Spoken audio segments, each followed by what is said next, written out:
What's the deal, my people? You know what it is, Don Tony Teflon. I'm back at you with another one. House of the Dragon, Season 2, Episode 1 trailer. No, not Episode 1, but the first trailer of the new year for House of the Dragon has dropped. I'm not alone. I am joined by the one, the only Gray Area. What's going on, Gray? Hey, y'all. Hello, sweet summer children. Yeah, I just jumped on here so we could talk about this trailer that just dropped because the trailer was kind of fire. They didn't show us that much, but it was kind of fire. Yeah, it didn't show us too much, but Phil will be joining us in a little bit. He'll be here, and when Phil joins us, then we'll be taking calls and stuff, all right? So if you want to call in, get ready to call in. Just wait till Phil gets here, and then we will do the call-ins and stuff. So what was your favorite part of the trailer, Greg? Favorite part of the trailer was probably the scene that it happens so fast you might not even see it. Yeah. It's the North. They're walking in the snow with the torches. Yeah. The last time we seen some shit like that was Sansa's wedding. Yeah, the North stuff was really fast. The blood and cheese thing was blinking, you missed it. Yeah. You know, I mean, I put it in the thumbnail so people could actually see it and stuff, but it was a blink and miss it scene. Might be the big. So let's say what up to some people here real quick before we actually get into this. Why So Curious is in the building. Gray, we miss you. Muhammad, hi Luna. Jackie C is in the building rocking with us. Nicole is in the building rocking with us. Lady Stonehearted Kimmy G is in the building. Luna is in the building. Muhammad, my brother from another mother, is in there. Carl Stock is in here. Zach Taylor is in here. She Does the Most is up in here. Edward Martin is in here. Pretty Girl 101 is in here. Alexandra Wilson is in here. Yeah, listen, y'all hit them thumbs up for your boy and your girl rocking in here right now. Jumping on here with this quick breakdown, deep dive. We're going to go into this trailer and everything else. Make sure you thumbs up the video so that it goes out there. And She Does the Most wants to say hi, Gray. Everyone misses you, Gray. What you been up to? Chilling. Hi, y'all. I'm back, but there was really nothing to talk about.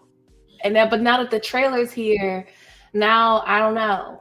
I felt a little spark. So I've been working on stuff like long videos that take a lot of time. But I also had I was moving and stuff. So shit been going on. But I'm back. I'm gonna bring the juice. You already know how I'm gonna give it up. So there's no doubt about it. You know, everyone's waiting for you. Been here and everything else. Been waiting for you and stuff. Let's go right into some pictures before Phil gets in here. What was it? I ain't done this in a while. Start at the beginning. Yeah, I ain't done this in a while. Like even this to show it. Hey, show it. No, don't take it away. All right, that's there. There we go. All right, here we go. First shot of we got Rhaenyra, and obviously I would think this is her. Just sad that her son is dead. Correct? Yes, she's looking. That's Storm's End right there. Mm-hmm. So what I'm thinking is that she flies. I think she straight up does a flyover of Storm's End. Because there's a clip where she's in the same dress, same hairstyle, where she's pulling up real fast on Cyrax. So I feel like she gets real close to Storm's End, flies over that shit to let Boros know, I'm here. But I really think she's trying to find evidence. She's trying to find her son's body, give him a Targaryen burial. She should burn the shit out of Boros. It's really her son's his fault that he's dead. I mean, how would she know that, though? You know what I mean? How would that part get back to her? Because there's no one. Who was there that's going to drop dime on this? I mean, it's probably. I don't know how soon this is from the last episode that we saw in season 1, but Boros' daughter is going to marry Aemond, and by the time Luke gets there.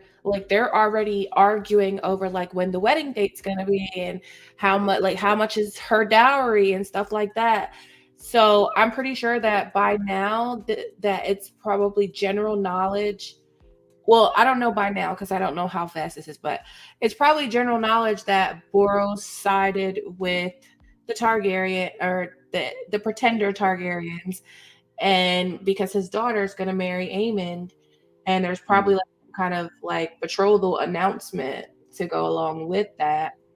But you would think that for her, the anguish, like the way she's looking at, like I'm gonna fuck you up for what you did personally to my son. Like that's the look I got from her in these scenes. Phil is he's backstage. He'll be joining us in 1 second.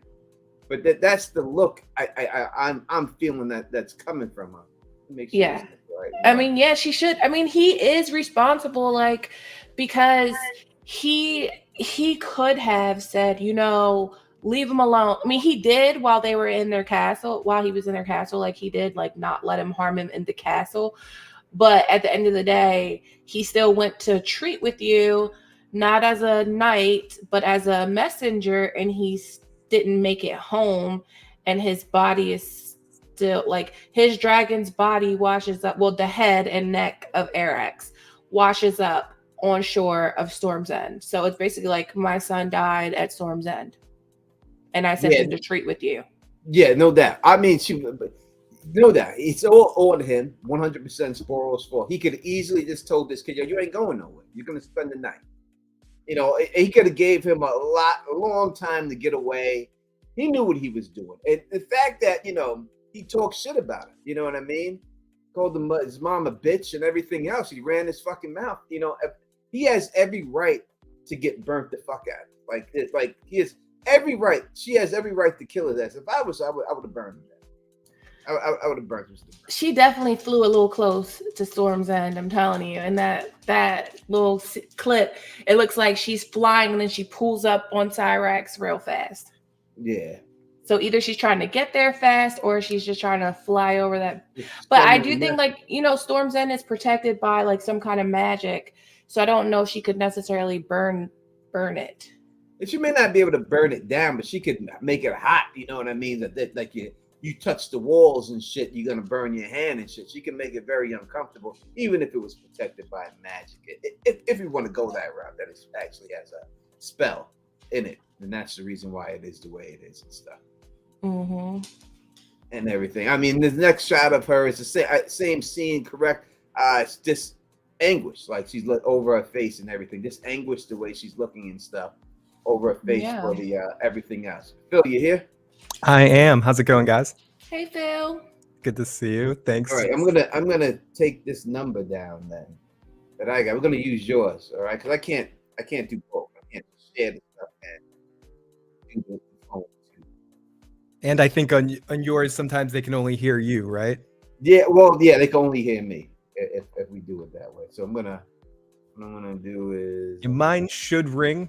It's telling me to refresh my browser, and I keep doing it, but it's good to be here. It's been a crazy day, but it was a good opportunity for the trailer. Gray, it's great to see you. I haven't talked to you in a bit. What's the number again, Phil? 781-990-8509. 8509. 781-990-8509. 8509. All right, there you go. Put that up there and change. All right, so we have the call-in number on there so that you can call in and talk to us live and everything else. The numbers there, we're taking calls and everything else. Phil, what did you think about the trailer?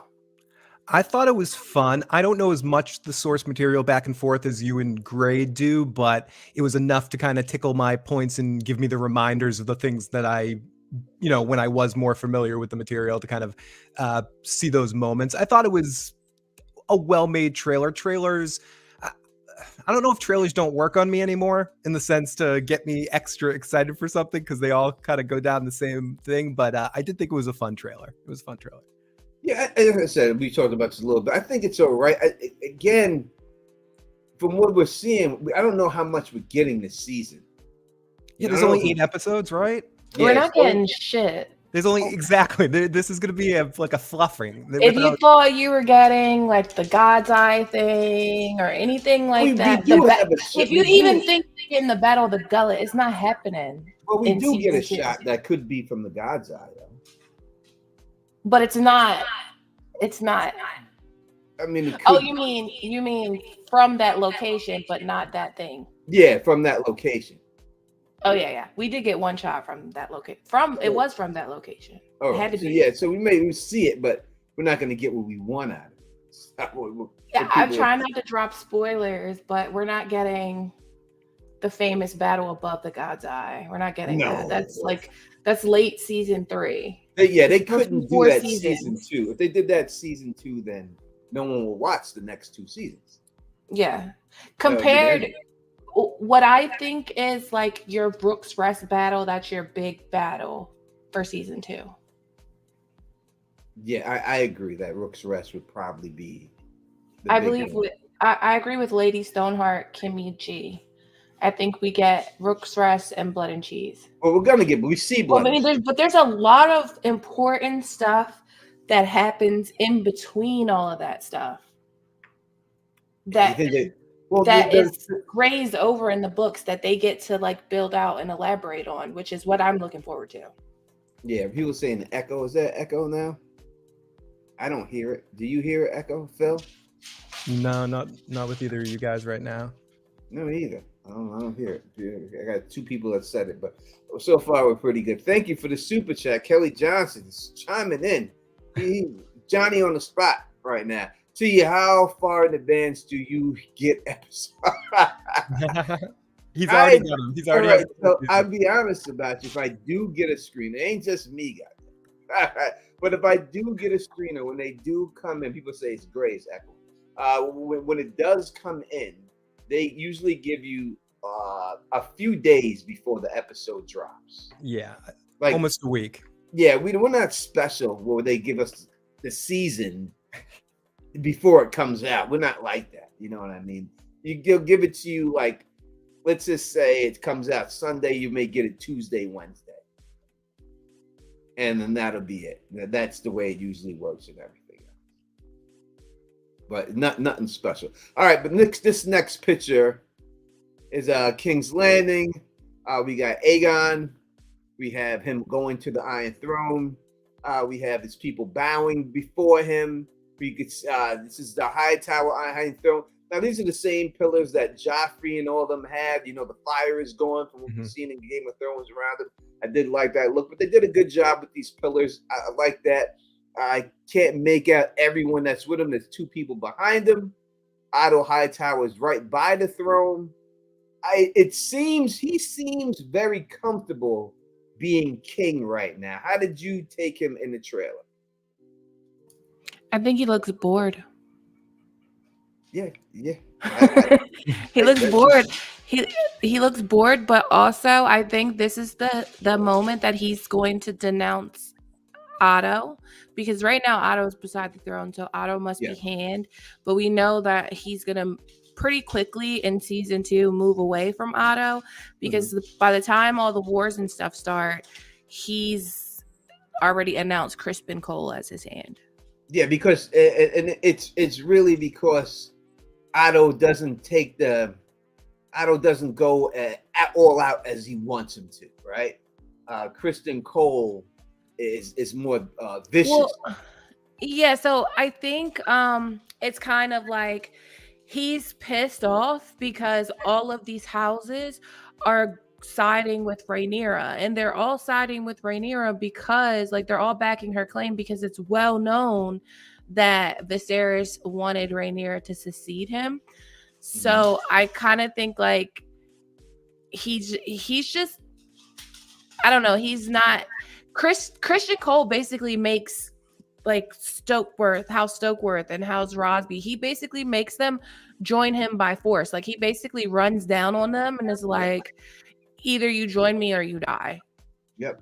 And that's how also what Aemond did, known as now Kinslayer, right? Yeah. That it does not fare well in the Seven Kingdoms. One of the worst things you could actually be. And I'll get to all the super chats, I promise you, before. So I got the thing started. I will get to them, I promise you. And in the trailer, we see that Otto's already annoyed about all of that, and he probably doesn't like the reaction he gets from there and gives him the king a little bit too much sass. And unlike Tywin to Joffrey, this kid's going to fire back and not be intimidated by his older advisor in that situation, and Otto's going to be sent his papers because Cole is going to be more of a lackey and more of doing exactly what he needs to spread the word. And then we've already seen that they don't have like a good relationship, because in the first season, like when they were at Lena's funeral on Driftmark, like Aegon was outside getting drunk and Otto like snatched him up and I think he smacked him or something. It was like, are you out of your mind? Like all drunk and shit. And then also like when Otto is trying to get Aemond or Aegon, Otto doesn't find Aegon, right? He doesn't find him. I think it's Christian Cole that finds him. So it's Christian Cole that crowns him. So yeah, and Christian Cole, set this shit up, especially when you deal with the books. He's the one who killed the dude, right? It was Beesbury. He's the one who killed him at the tower, at the meeting, right? I know they made it in the show look like it was an accident, like he just tried to have him sit like he slipped and he smacked his head. He did the Al Capone smack. But in the books, he cuts his throat, so it's very intentional what he does. I mean, I don't know why they changed that. I think they should have left it, because maybe some people might fall for it like it was an accident. But in the books, Christian Cole cuts his throat. And to know that this is what he's doing, he wants, because he's so pussy whipped over Rhaenyra and upset about it, that he really lets this like go through his whole life. Like he's so bitter this whole life, and it's just disgusting to me how a man can be that bitter. I mean, she must have that dragon snatch. Must be sparking. He's just bugged out. All right, we got a good shot here of Damon's helmet, and then we see Damon go and grab the helmet. Now, this may be a little bit later on, and depending on what battle it's going to be, but most likely, I would think that it's a Harrenhal is what they're setting up here. What do you think? Yeah, I think that's him leaving Dragonstone, going to Harrenhal. I feel like that's Dragonstone. It may not be, but I think that it is. If I'm wrong, let me know. Yeah, it does seem like that. Scott Gray of Grey Water Watch says, we didn't get any Winterfell, did we? Jace and Sarah have to be in season 2. We did get some North stuff in the trailer. One very fast clip. And I have the picture, I do believe, and we'll bring it up and everything else. We definitely did bring that in. So Metal Witch says Cregan is in season 2. Is there an actor cast as him? I would have to think so. That there would have to be that the actor is done already. Again, I haven't been keeping up with that shit. Like I don't want to know leaks. I don't want to know, but I have not heard because I know when Adam of Hall was casted, there was like. It was known that he was casted. But I haven't heard anything about Cregan. But I feel like it's probably because they're not going with a well-known actor, or they're just not announcing it, or they're trying to keep it under wraps. But there was filming in the North. There was even like the Wall. There was even clips of the Wall and clips of the Night's Watch. I don't even know what that's about. Well, I don't know if you've seen it, but they were like leaked footage of like a White Walker. Yeah, I did see that. I kind of passively saw that. I didn't look. I just saw it on Twitter. Exactly, me too. I saw it like in the background. It makes no sense that there is one. Maybe it's a flash forward or a vision. Oh, Jackie C says Cregan has been cast. All right. Yep. That has been. I mean.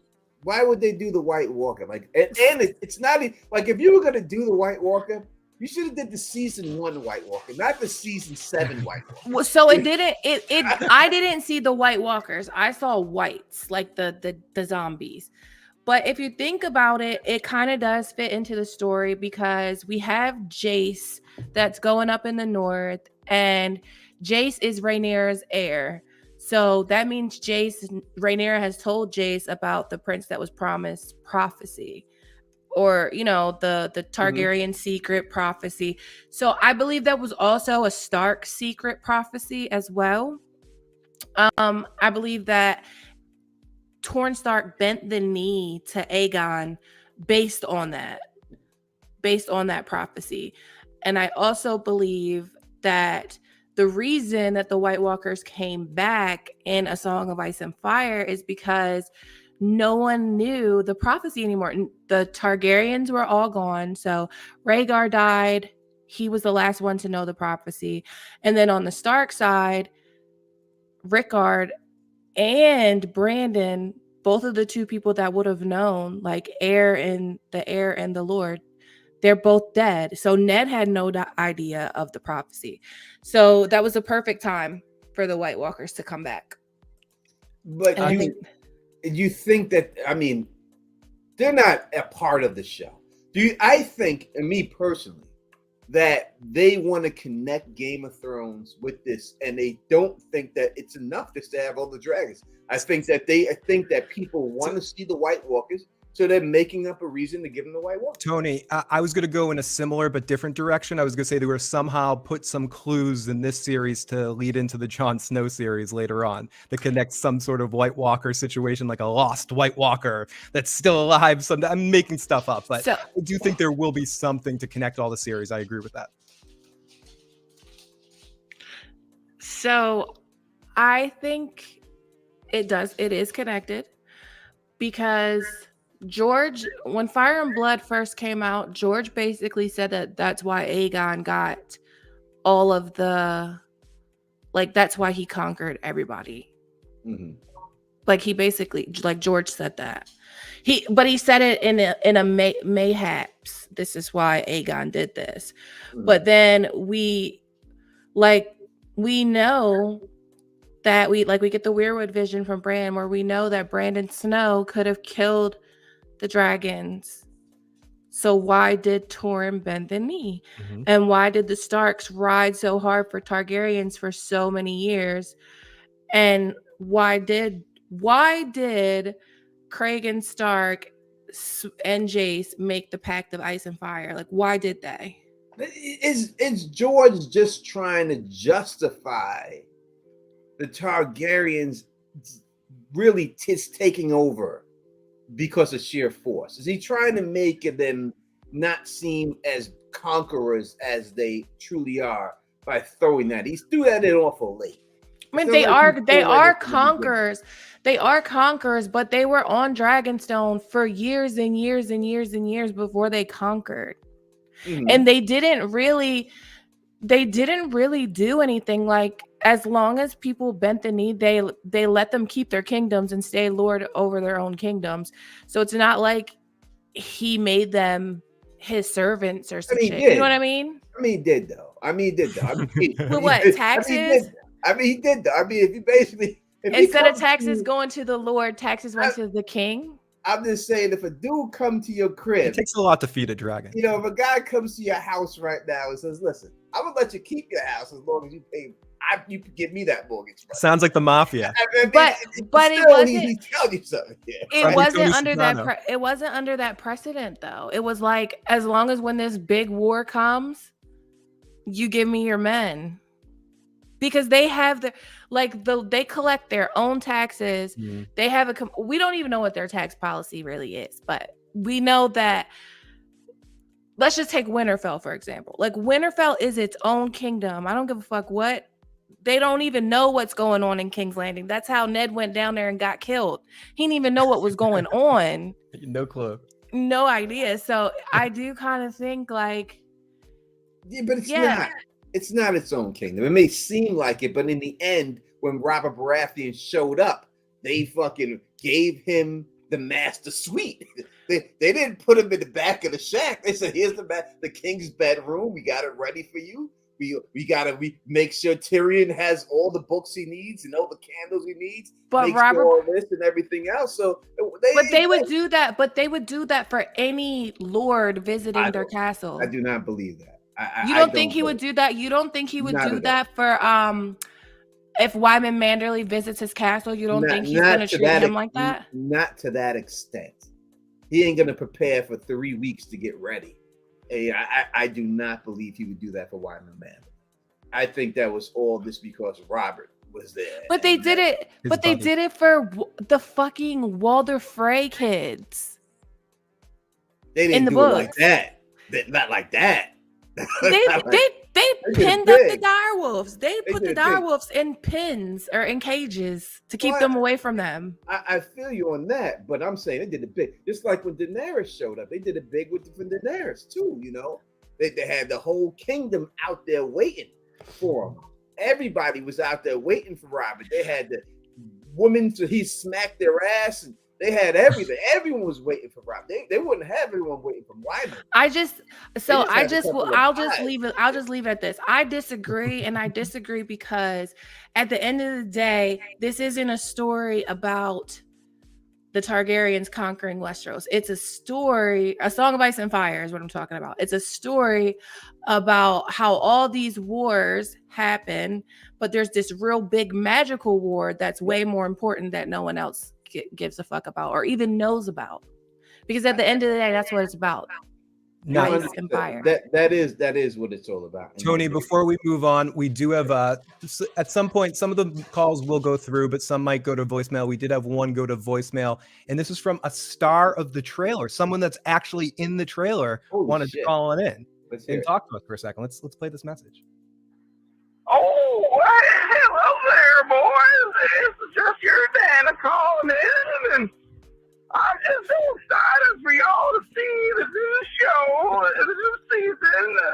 Your Nana's big star now, and we filmed all our scenes. Me and that Conor McGregor MMA actor. Why he called him Conor McGregor? I forget. I don't know, but we're gonna both be big stars. You're gonna do it this season, big. Lots of people this year, so. I just can't wait for y'all to see. Stay there now. Okay, bye. Thank you for the call, Vagar. Thank you. Who's Conor McGregor? Aemond? I think so. Oh my God. Let's say thank you, Vagar, calling Daddy Vagar. Thank you so much. It wouldn't be a show without Daddy Vagar calling. Oh my goodness. Good timing. It would not be. Conor McGregor. I think I totally surprised Tony on that one. He wasn't expecting. No. No. That's my motherfucking man right there. I really, that's why it made me laugh. Not a lot of things make me laugh. That made me laugh. Oh my God. Okay.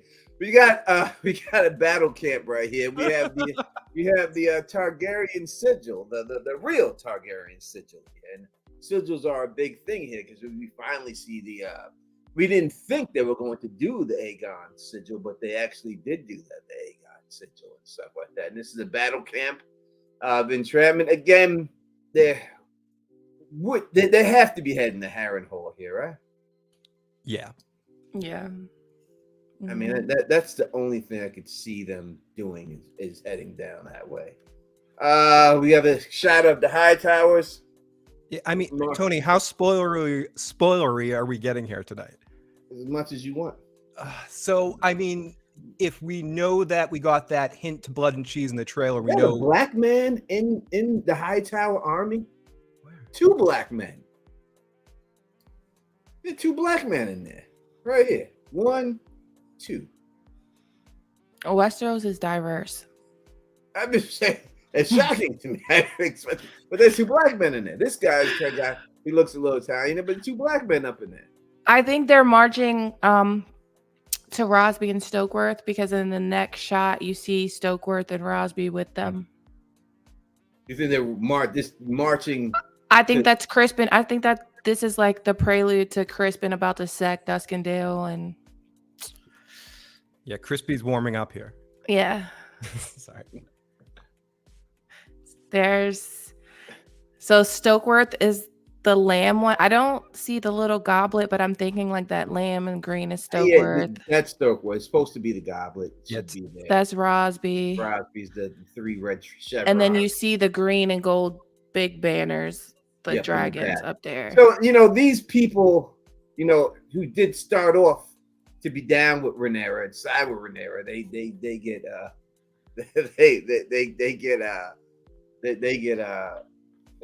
taken over by these dudes and everything else. And all that and everything. And listen, everybody, David Lightbringer's in the audience rocking with us right now. I'm sure he's going to do a magnificent presentation. So if you're not subscribed, I'm sure you are, but if you're not, make sure you go over their channel, subscribe to his channel, just like he would Gray and Phil's. He's going to do a great breakdown. He does really good chapteries. He does everything. He's an amazing content creator. It's my friend also. So definitely go check him out and everything else. Now, what battle is this? I think they're either about to sack Duskendale or this is like the beginning of Rook's Rest. You don't think we get any of the Corliss water battle this season? No. None. We should though, right? No, we shouldn't, because in order to get that, we need to have the dragon seeds already established. It's too far ahead, and that would mean if we get that means somebody dies this season. Yeah, you're 100%. I was getting ready to say his name, but I don't want to be spoilery. Yeah, you're 100% correct. You would have to have the dragon seeds in order to have that, and we do see the dragon seeds going down. We see one, but I think I think it's gonna be different because, well, I'll talk about that when we get there, but I think his actually claiming that dragon is gonna be different than everybody else. We get a Hightower Otto. It's when he's talking to his daughter. It's a better picture of him right there. That piece of shit. I can't stand. Probably I hate him more than anybody in the show. I really do. I can't stand this fucker. Which means he's doing his job. And we get a good picture of Alicent, and she has no shoes on, which means that sitting across from her must be the foot fetish monster. Oh, wait. You can't even see her feet. I'm just saying. They're implied. Her feet are implied in this pose. She's flexing them right there. You see the look on her face. Flexing the toes. There's some toe flexing going on in this picture. She knows how to get the information. Listen, in all honesty, I'll be honest about it. If that's all you got to do is give information, fuck it, right? I mean, she's getting off easy. She looks stressed out. Like, she looks stressed. And this is when she says that, in the trailer, she's saying that, basically what she's saying is that, listen, this shit's going down. Do you think this is after Blood and Cheese or before?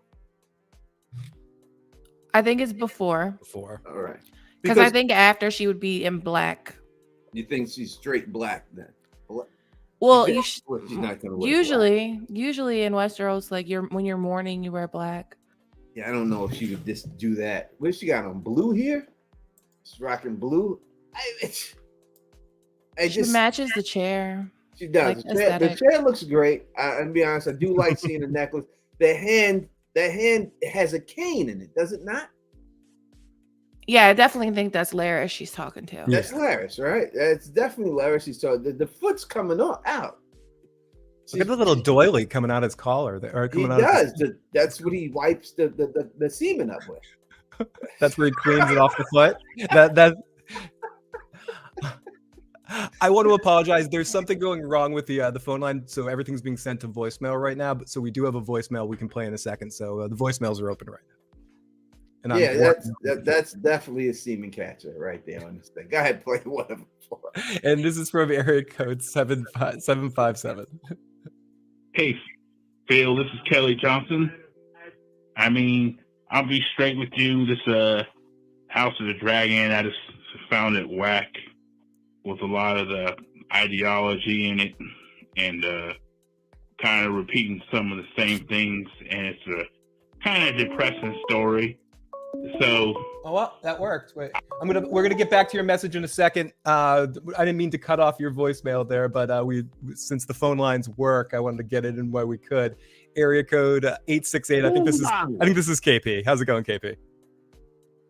I'm good. I'm living the dream. You know what I mean? I'm relaxing. I'm a little. I've like a 12-foot couch and relaxing, just watching you guys on the big screen, and I cannot wait for season 2. I am excited, ridiculously excited. Everybody in my house is confused as to why I'm running around the place playing a bunch of Game of Thrones music and just talking like I've been addressing everybody as "milady," "my lord," "milady" in my house the last since this trailer came out. But can Tony hear me? Can Gray Area hear me? Yes. Yeah, we can hear you. Hi, Gray. How you going, girl? Hello. Good. It's been a while. I've been looking forward to seeing some of your videos. Hopefully, as season 2 starts, you're gonna be getting some more of that hot fire for your sweet summer children. I got it. It's coming. I got the juice. Listen, in terms of where do I think this season ends up?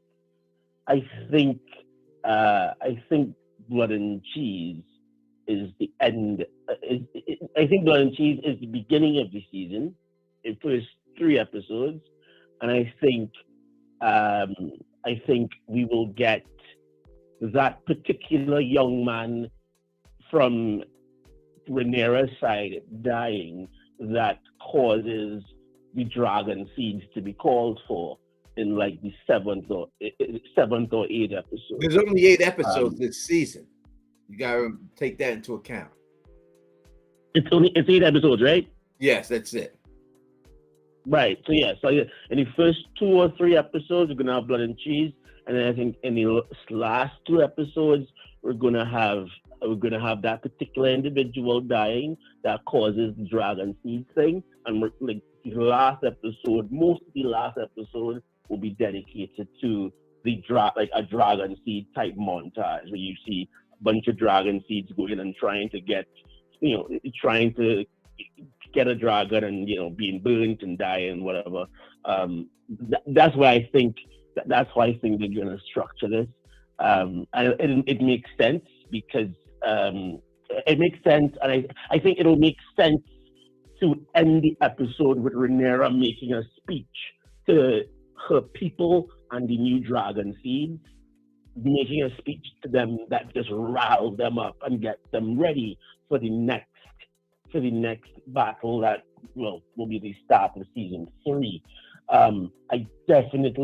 We definitely know Rook's Rest is happening, and we know what happens at Rook's Rest. They're going to lose somebody at Rook's Rest. It's very important. I think one of the scenes from the trailer where we see Corlys, he's not happy and probably not happy because of that reason, because of the thing that happened to the person at Rook's Rest. But my question to you guys are,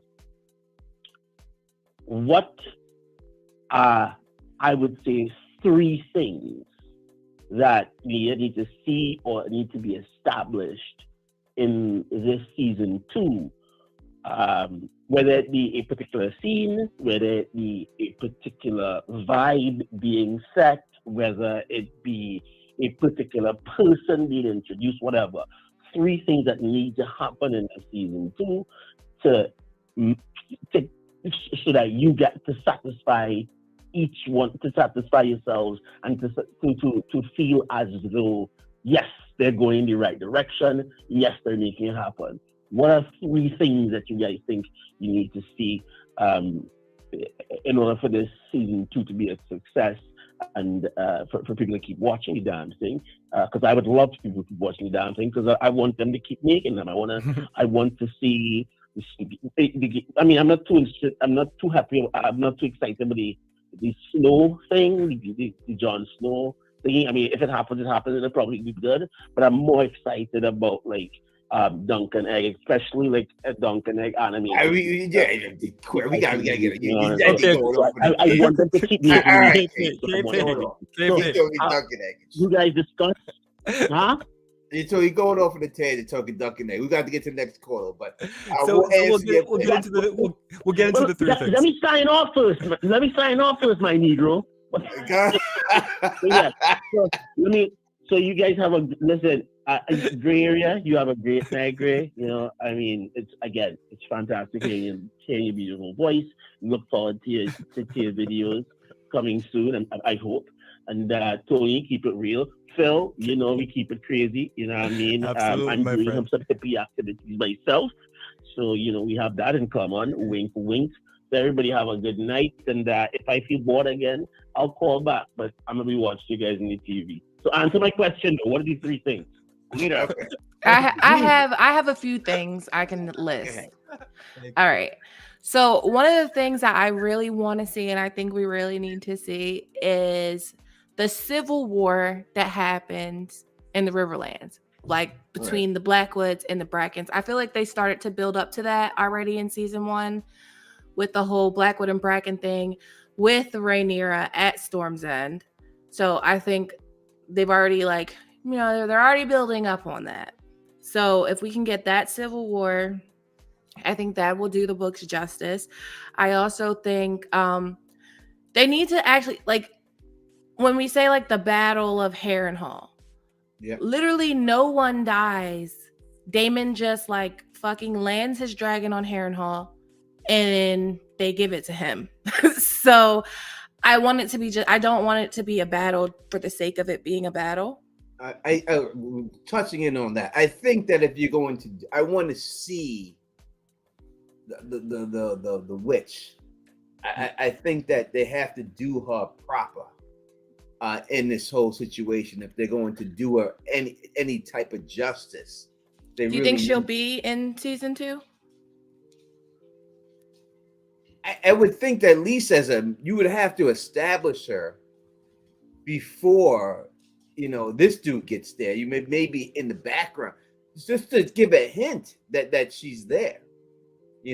I would think that they would have to show her there. You know what I mean? Oh, Aura's here. Hi, Aura. Yeah, all right. Yeah, Zebra is in the building. What up, Aura? What's going on, girl? I think I only have one thing, and it just comes down to, I think it encompasses both what you guys are kind of talking about. I want to know that in 8 episodes that they cut down from 10 in season 2, we don't get into the same situation we got in the other series where things feel rushed, where you have to ask a question, will that character be in there? We already heard about the whole Nettles possible situation of cutting that character and making an amalgamation of other characters. They can't. I don't want to see that. I don't want to see that keep happening. And the biggest thing for me is, do we really need to cut down to 8 episodes? What are they cutting out to wrap this up? That could have been. They said specifically that they didn't want any filler episodes. Filler episodes don't build character. So I think from what the trailer shows us, I don't think it's gonna be rushed. Like, I'm thinking, just like KP said, like, we're gonna end out like near Rook's Rest, so it's not gonna be rushed. Good. That's what based on what they're showing us. She has to. I mean, we're gonna talk a little spoiler shit right now. Not crazy spoiler. We won't say any names or anything, but we'll say some things. But I'm sure everyone here has read the books. If you haven't read the books, then I don't understand. But she has to take King's Landing this season. She can't. She has to. She can't take it this season. It's too soon. She would the dragon seeds in season 3. If she takes it in this season, the dragon seeds have to have happened, and Jace has to be dead. We have to do that. That has to. So that means the Battle of the Gullet has to happen. So unless they're moving shit way out of order, it's not happening this season. How many battles do we get? Actual battles. It may 3, right? Over a battle. It should be 3. It should be 3, yeah. So they may gloss over. They may get, do the Game of Thrones, King of the North, and it's like done. the Tyrion passing out kind of battle. Yeah, you might get that for 2, and then 1 battle you get, Rook's Rest. I just don't know if you go into. it's too much for season 3 for her to take it and this dude to go away at the end of that. No, but they want it to be 4 seasons, right? Yep. So this season, if they end on Rook's Rest, then next season we have Dragon Seeds, then we have Harrenhal, we have Crispin and Aegon taking, or Aemond taking Harrenhal, which when they go to take Harrenhal, that's when she takes King's Landing. But that will be like once she takes King's Landing, it's kind of towards the end of her life. I like mean, she's not in King's Landing long. I love how you said that, Greg. Are you gonna have Kristen and Damon's thing in the same season? Because you would then, if you move that to season 3, you got to have that both go down in the same season. I think Damon probably is gonna cut it in season 4. That means we wouldn't get any after the wolf situation. Then I can't see them doing that. Then I think so. And but what is this talk about them cutting Nettles? Because that's crazy. All right, we'll get to that in a little bit about Nettles. Let's just talk about how that's a good face for that. This is the face when he said pull the big toe out. This the big toe, bro. That's what he's. Yeah, at. that's the big toe. That's the big toe face that she's getting. It's like, really, dude. She got the little corner mouth. Oh, okay, I'll pull it out. And we got to play the rest of Kelly's message when we get a chance. All right, we definitely will. This is what is going on here? Your guess is as good as mine. It's a boat, 3 boats and a beach. 3 boats. Volleyball. There's something else going on over here. It's not Driftmark because there's no driftwood. They would have that there. Just can't tell what that is. Can't tell. All right, we got Sir Criston Cole after being promoted. How Jaime Lannister's hairstyle is still in style 500 years before, but that hairstyle is still kicking. To me, is ridiculous. I don't understand it, but it is. I guess that hand, that Hand of the King necklace, yep, is terrible. That shit is from Shein or Wish or something. Because if you compare it to Tyrion's, it looks really fucking ragged. It's the Wish version. The Wish version of Tyrion's chain. You can't even really tell what it is. I had to zoom in so close. I was like, what is this? But Crispin looks like he looks hot right there. Fuck him still, but like he looks hot with the beard and the cut. It looks like the actor looks like he put on a couple of pounds. Yeah, he's. It's the armor. I know his neck. His neck looks a little bigger. He looks like he's been working out. You know, he looks like he's been working out a little bit in the off season and stuff. It looks like, you know, he looks like he put on a couple of pounds there. Without a doubt, I would say. You know, this is him. You can see the hand clasp right there. He's got blood on his armor, and this is when he's beheading. There's no way to tell who he's beheading here. You see him fighting people in that same armor in another clip, but I can't tell who it is. And we see this is the first real shot we could see the gold sigil of Aegon. The Pretender. That's the Pretender sigil. That's the first shot we actually get a good. This guy's got a bald sword. An old man. He's killing an old man. This guy. It's not like this guy's taking people out. He's taking out an old man. Is he going to? I wish he had the same problem Theon had. I would love to see that. Oh, and he like bounces off of him. He's like trying to do it. He can't. Just have to kick the head off at the end. But like, get off! At least he passed the sentence and swung the sword. He did. I wish you'd have the Theon situation where he has at least his fucking elbow drop the head off. Get off! I can do it. Shut up. I'm in charge here. All right. We got this dude, Aegon, spinning it like a dreidel, like he's representing Hanukkah here. That's what it reminds me of, a dreidel.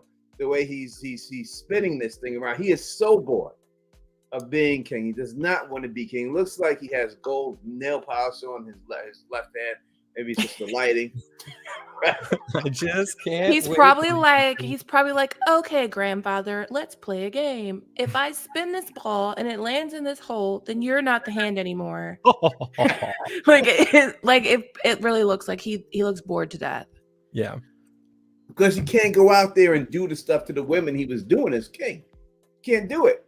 It's a bad look. I mean, before he's able to get away with that shit. How that actor turned to this actor is unbelievable to me. When I look at that actor, I look at this guy, there's no way they look like the same people. The other one looked older. Yeah, the other one looked older than it just doesn't work. It doesn't work at all. And again, when you see him sitting here in the Iron Throne, you know, this doesn't look like he wants to. How about the crown? Are we digging the crown for Aegon the Conqueror? Not on his head. It looks douchey. Ray? So, yes and no. That little circular ruby in the front is giving very much not it, because Aegon's crown was square cut rubies, Valyrian steel. So it does look like Valyrian steel because it's like blackish or whatever, but it's just a little circular ruby. I don't like it. They could have did more. I'm petty though. It looked really big too. I like just Mega think they Mind would or just do a little bit more with it. Like, you know, the way it just seems that they show it, like a bit like the rubies is what more stands out than the crown itself. Yeah, and they're so small. It's such a tiny ruby. Like they had money. This guy had cash. You know, even in the Gilded Age, I watched that show with only these motherfuckers was showing out. Yeah, they bling it up. Like there's no, I don't understand it. I do think that crown would look better on a different head, though. I think it's supposed to clash with him and not. I think it's supposed to not look good on him to kind of give off the image of him not being worthy of the power. Good point. But I think that would look good on the right person. Now look at her. Now look at that. See, that looks. Yep. See, that's giving what it's supposed to give. All right, we're gonna give. I'm gonna do a little costume code here right now. Give a little costume code breakdown. Number one, the dragon on the shoulders is fire. Yeah, let's not. There's symmetry on both sides. There's symmetry on both sides that really even out the whole her thing. Tail? Like this tail, like her tail is not fucking around. Those dragons is amazing on her shoulders. All right, and then she's got the sequence going down, and she has a little undercoat with the under whatever with the red underneath. The necklace, her is perfect. Perfectly the crown framed. Is right. She's got the little I want you look on her face, like little pouty look of the lips. She's doing a good job here. I mean, yeah. And the shoulder dragons are the same color as her dragon, and then it's going down the black scales. That's her father's crown. Come on, bro. She's a motherfucking rightful heir to the throne. Yeah, no, it's she. Everything right here is she working it, and she's working it well. You know what I mean? Working it, even like when she says Negroni. Hey, I got Negroni here in my refrigerator because she said it so well. I don't like the way it tastes, but God damn it, I bought that shit because she said it. But you know, she looks good here. I ain't gonna front. She looks more like who should be on the Iron Throne, without a shadow of a doubt. This kid does not look like he belongs, and it just seems like she should have this role. And I think that they've done a good job portraying that. I think that's what they want to see. Who you looking at? Me, girl? You better watch yourself. Next is HBO series returns. All right, here we go. So I told someone this is Adam. This is the Adam Hall scene, and someone tried to tell me that this was Nettles. Now I don't know if they were. It's Adam. It's not. Yeah, I don't know if people were trying to be funny or trying to make up some craziness and tell you it's Adam Hall. All right, and this is Sea Smoke. Can we talk about it? Yep, go right ahead. So, Rhaenys lived in season 1, and all of the dragon lore that we know says that a dragon will not take 2 riders. So, there's a beach scene on here. Is that Adam or is that Rhaenys that came back? Interesting. Or it dark. Like he's too dark to be the actor. You can't. No, not here on the beach scene. When you see him, you can't see. You just see you see Cyrax and you see someone standing beside Cyrax, and you see Sea Smoke and you see someone standing beside Sea Smoke. So it's like, where's Laenor? Did Laenor just like die somewhere and that's why he can get the dragon? Because we know like book canon he gets the dragon, but book canon Laenor's dead. He's dead. He's supposedly dead, right? We don't know that. Well, no, they saw his body in the books. Like Corlys came and got his body. But was it for what they're trying to do with Laenor? They're trying to make it. They tried to make it look like he was dead. They burnt his body, and then really he escaped and just went away to be with his lover and give up everything. In the books, he supposedly gets massacred by people over there when he's on the other continent. Is the body so brutally done, and after a while that decayed that he got the body, but it's not really the same body? Like, is it like, I don't think it's preserved by the time Corlys gets it and everything else. Yeah. I think that's what they're going with. They gave him body. It's like they gave his mother the body and everything. Tyrone Lancaster, which is an amazing name. Let me just tell you that right now. It's a beautiful name, Tyrone Lancaster. Do you all think they'll burn Viserys' body because we never saw that? If so, whose dragon will do it? Gray? The Greens don't give a fuck about Viserys now that he's dead. So no, I don't think they will give him a proper funeral. I agree. I don't. They have to. Well, yeah, they may have to, right? They may have to. Well, they haven't so far. They left him in his room, rotting, while they plotted to steal the throne from his daughter. So I doubt they will give him any dignity. I think they have to, because I think once it's known that the king is dead, there has to be like a formal funeral with the townsfolk and everyone else. Like, you have to do that and everything. And then it would give them a good chance to say, look, his daughter doesn't even care about him. He doesn't come to his own funeral or something like that. You know what I mean? But I think you have to at that point, once the town and then the city finds out that you have to send the king off right. But yeah, this is definitely, to me, Alan the Hall, without a doubt. And this is the dragon that he's going to claim. Phil, do you have anything to say about that? It's just a really interesting shot, and I love because it's going to be a very dragony kind of 8 episodes. So it's good that they're kind of getting into it quick in these trailers. Yeah, I'm wondering, like, with Sir Adam, because technically Sir Adam is Laenor's brother. Laenor's gone. He's been gone for a long time. Does the dragon bond sever? Like, some people were talking on Twitter when I had initially posted it. They were saying maybe if they're physically distant for so long that the dragon bond severs. We don't really know, but all of what we do know is they don't take 2 riders at the same time. Yeah, that supposedly was supposed to happen. They're not supposed to be able to do it. I mean, I'm sure some things are just different and everything else, when it's all said and done. Phil, take over for 1 second. I guess the question I have about that, Gray, is if somebody completely ditched their dragon altogether, will the dragon ever give up? I mean, I guess where's the fine line in that? If he completely disappears, never sees the dragon again, will the dragon eventually befriend someone, if not bond? Maybe, I don't know. It's an interesting question. Yeah, it is. It's kind of complicated to answer because we really don't know, because we don't have very many first-hand accounts of dragons acting with or enacting with their riders or whatever. The only one we have is Daenerys. Drogon will leave Daenerys for long periods of time, but he always comes back. Right, and he doesn't let anyone else ride them, and she didn't necessarily bond with the other 2 dragons. She had good relationships with them, but to think that, right, yeah, Jon, she never rode them. No, not that we saw anyways in a constant situation. Jon was the first one to ride the other dragon. Let's see. We got a super chat from Luna. V-Show canon. It's not just about Sea Smoke. It's also about his son was killed. Of course, he'd come back. Hopefully, he will come back if he is I mean, if they made him alive, that would definitely be a big change. And as for burning Viserys, I mean, maybe kind of like what Tony was saying, the optics of it, they may need to do it just for like a PR move.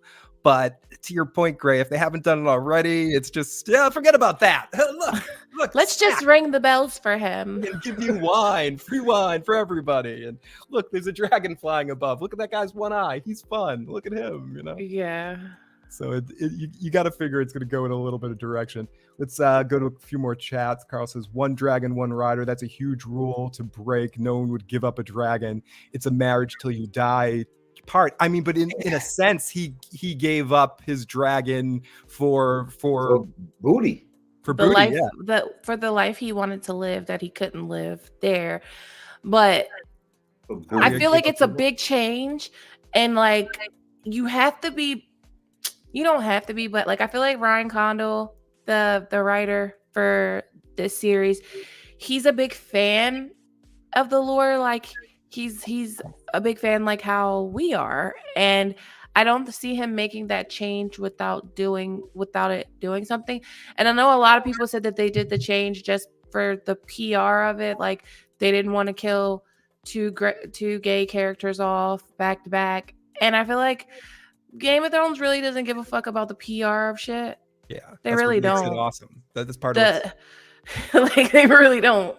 That's what makes Game of Thrones Game of Thrones. Yeah. They kill their main cast members off back to back. I hear you on that. And I'll get to all your super chats, I promise, before this is all said and done. We're just going through stuff. Again, you can call in. Yeah, we got a couple of voicemails from Kelly and from KP that we'll get to towards the end after we get through a few more slides and such. And anyone else that wants to call in, as Tony said, numbers on the bottom crawl. Again, we see this has got to be some. They have siege weapons with them. So I couldn't make out those banners. I can't see the banners, but I could see that they have a ladder with them, and they have, which means that this one right here we should be. Can you see me circling this one, Gray? Yeah. If I could get that. I don't think I can get that locked. Let me see. That would be the one that we could see. Oh, it's the same one from that other shot. I see Rosby. Yeah, no, this is different. This one. Yeah, that's different. The other one that you were pointing at, the one on the left, is the same one from the other shot, right? Yeah, I cannot make it out.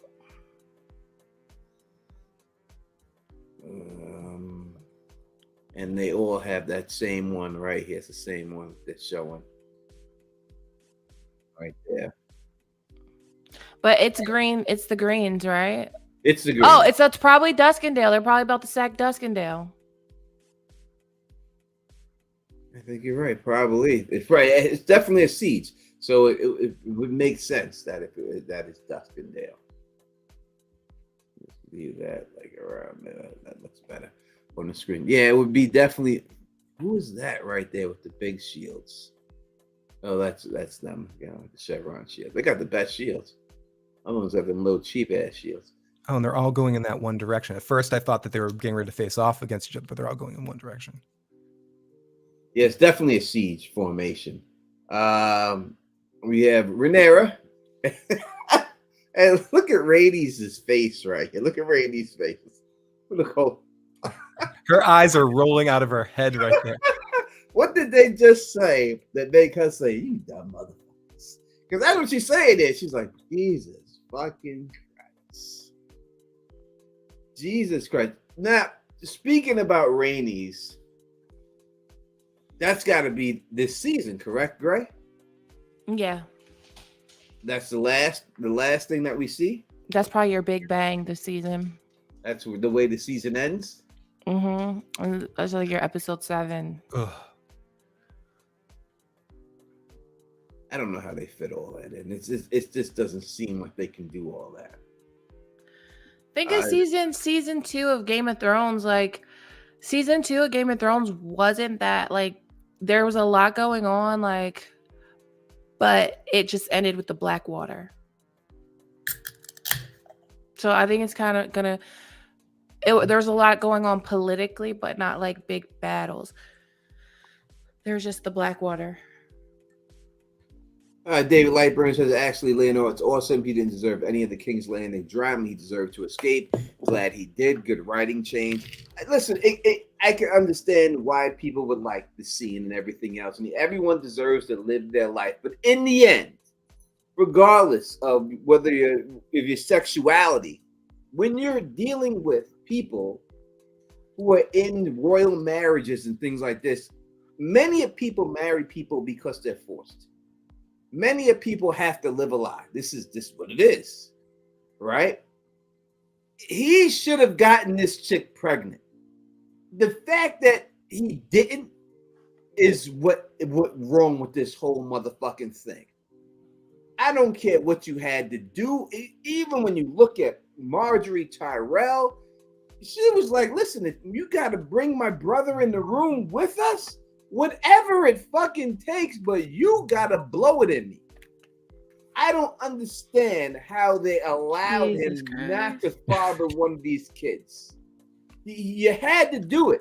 Well, they talked about that. They talked about that in the first season where like they did have sex. They just a kid didn't come from it.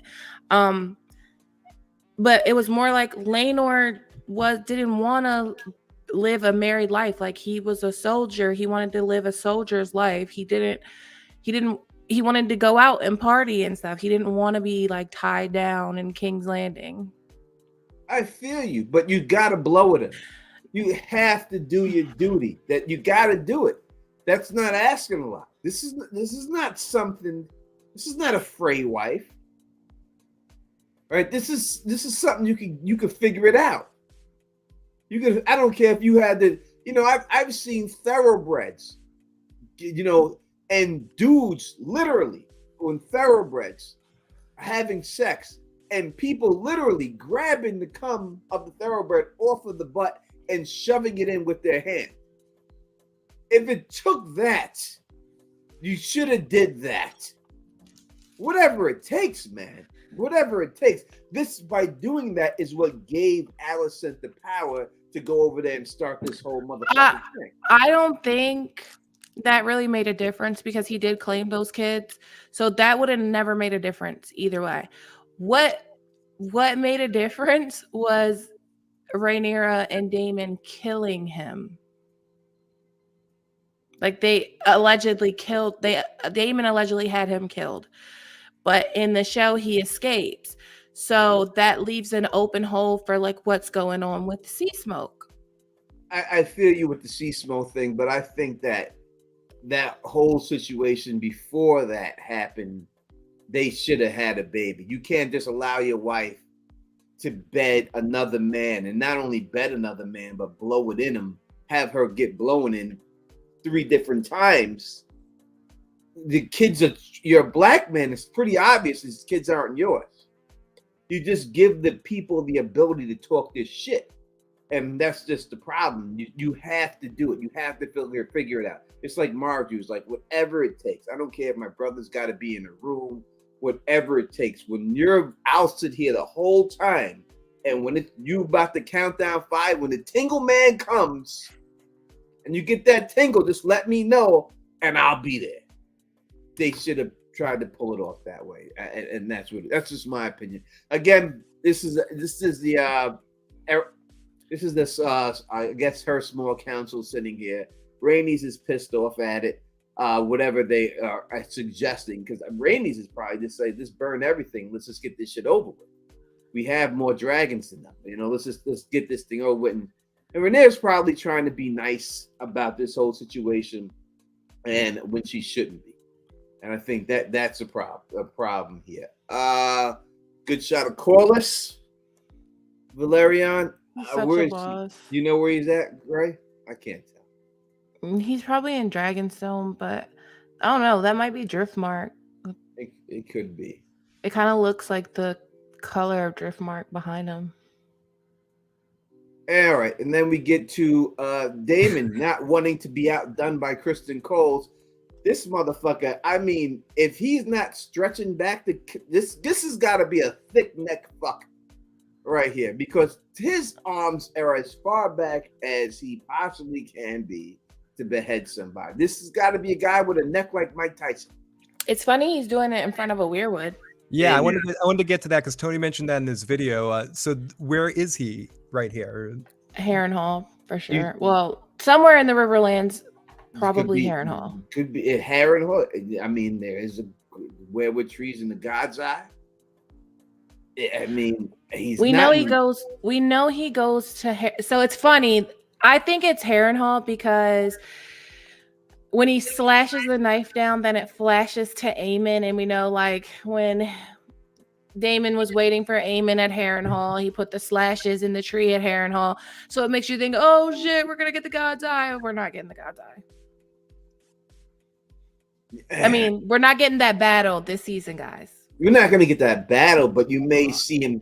Didn't he go there to get some advice and shit? Like to the Weirwood? Yeah, like there's more than one trip to the God's Eye, right? So he's there now. He takes Harrenhal. He takes but doesn't he go there to like get talk to like people to get some advice and shit? I don't know. I know he takes Harrenhal. Like that's his first thing. He takes Harrenhal. But he goes. So Harrenhal is on the God's Eye. There's the Weirwood there. I mean, I think that's where he is. I'm talking about the guy. It's on the island itself of the God's Eye. Oh, the actual God's Eye, not the actual, the island, not the area. This is the actual God's Eye. Doesn't he go there to the island itself? I don't think so. I thought he did. Man, I thought he did go there for like some counsel or something like that. But maybe it's not. Maybe it's Harrenhal. Harrenhal does hold the weirwood tree, you're saying? Still? Yeah. So who was he beheading here? The person who was just running it? This is my place now. Well, I mean, I doubt it because they gave it to him. That's what I'm saying. They didn't have to fight or anything for it. So it probably like somebody that's someone he doesn't like. Somebody that's co-signing the greens. Is this is he using Dark Sister for this? He has to be, right? Or is that Dark Sister on the side? No, I think that he does have. I think that is Dark Sister. I think the one on his side is a blade, like a regular blade, but maybe not. Maybe not.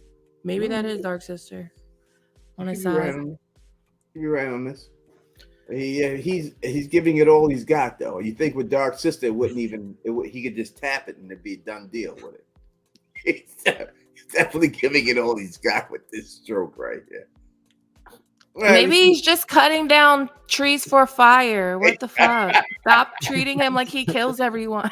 He does kill everyone, that bastard. He's cutting firewood. Cut it out. Does kill everyone, he's just going really intense on the firewood. He's preparing. He is. He's like, I'm gonna kill this fucking log. I'm preparing a meal tonight. I want some tasty dirt. God damn this log. Fuck you, log. Fuck you. It's possible. All right, here's the real villain of the show. Right here in the throne. Just wishes he could be king. And he can't be. He's probably thinking, like, depending on if this is after Rook's rest, he's probably thinking that it's a big possibility that he could be. Because his brother's real fucked up. Yeah. Well, he doesn't take the throne for a while. But let's say, do you think he would have made a better king than his brother? Yes. You do? Phil? Mm-hmm. I don't know. I mean, he said he was reading philosophies. Yeah. Remember he said that? I'm studying philosophy. I mean, that's a good reason, Gray. You make a good point there. But I read philosophies, man. I don't think either of them would be good. Or honestly, I don't think either of them are cut out for king. Yeah, it should have been Rhaenyra. No doubt. I'm just saying it in general. Do you think he would? I think he would have been better than Aegon because I think that he was down to fuck his sister. He was like, I'll do it. Yeah. I just think he's more serious. He's more focused on exactly. That's good point. It would be like Aegon is kind of like Robert Baratheon, and he would be like a Stannis Baratheon. All right. Would All right. Ramsay have been a better king than Joffrey? No, No, they would have both been equally horrible. Yeah, Ramsay would have been worse. Like Joffrey was worse. child's play compared to Yeah, Ramsay. he's worse than Ramsay because Ramsay is just a fat bastard. Do you He's think just- this guy, once he got the taste of violence, would have too much fun with it and go Maegor-ish? Aemond? Yeah. I don't know enough about him yet, but I did like that the death of Luke. I almost called him Luke Strong. The death of Luke Valerian at Storm's End.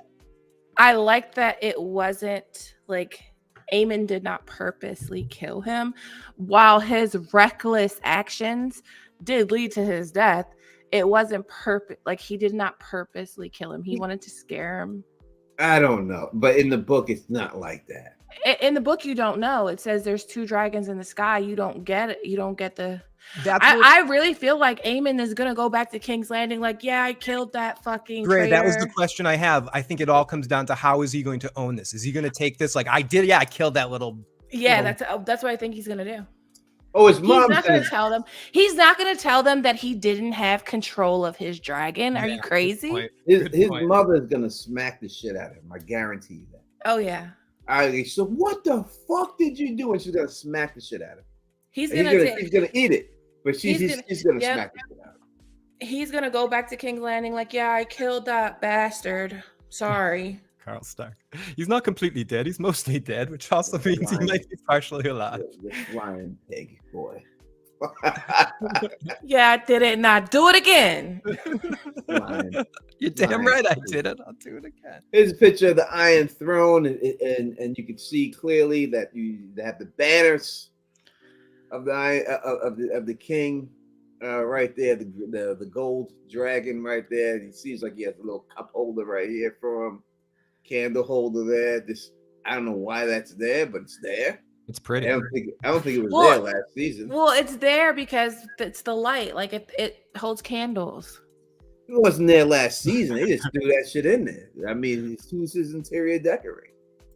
Just put that up there. That's Otto's job. I think they're changing the castle. They're changing the castle around. I guess his mom, they're on Pinterest and they're, DIY. No, I thought you said Wish. They're ordering everything on Wish. They're on Temu they're filling the Temu cart. Exactly. They're referring friends and getting 20% off. Yes, spin the wheel. That's the best part.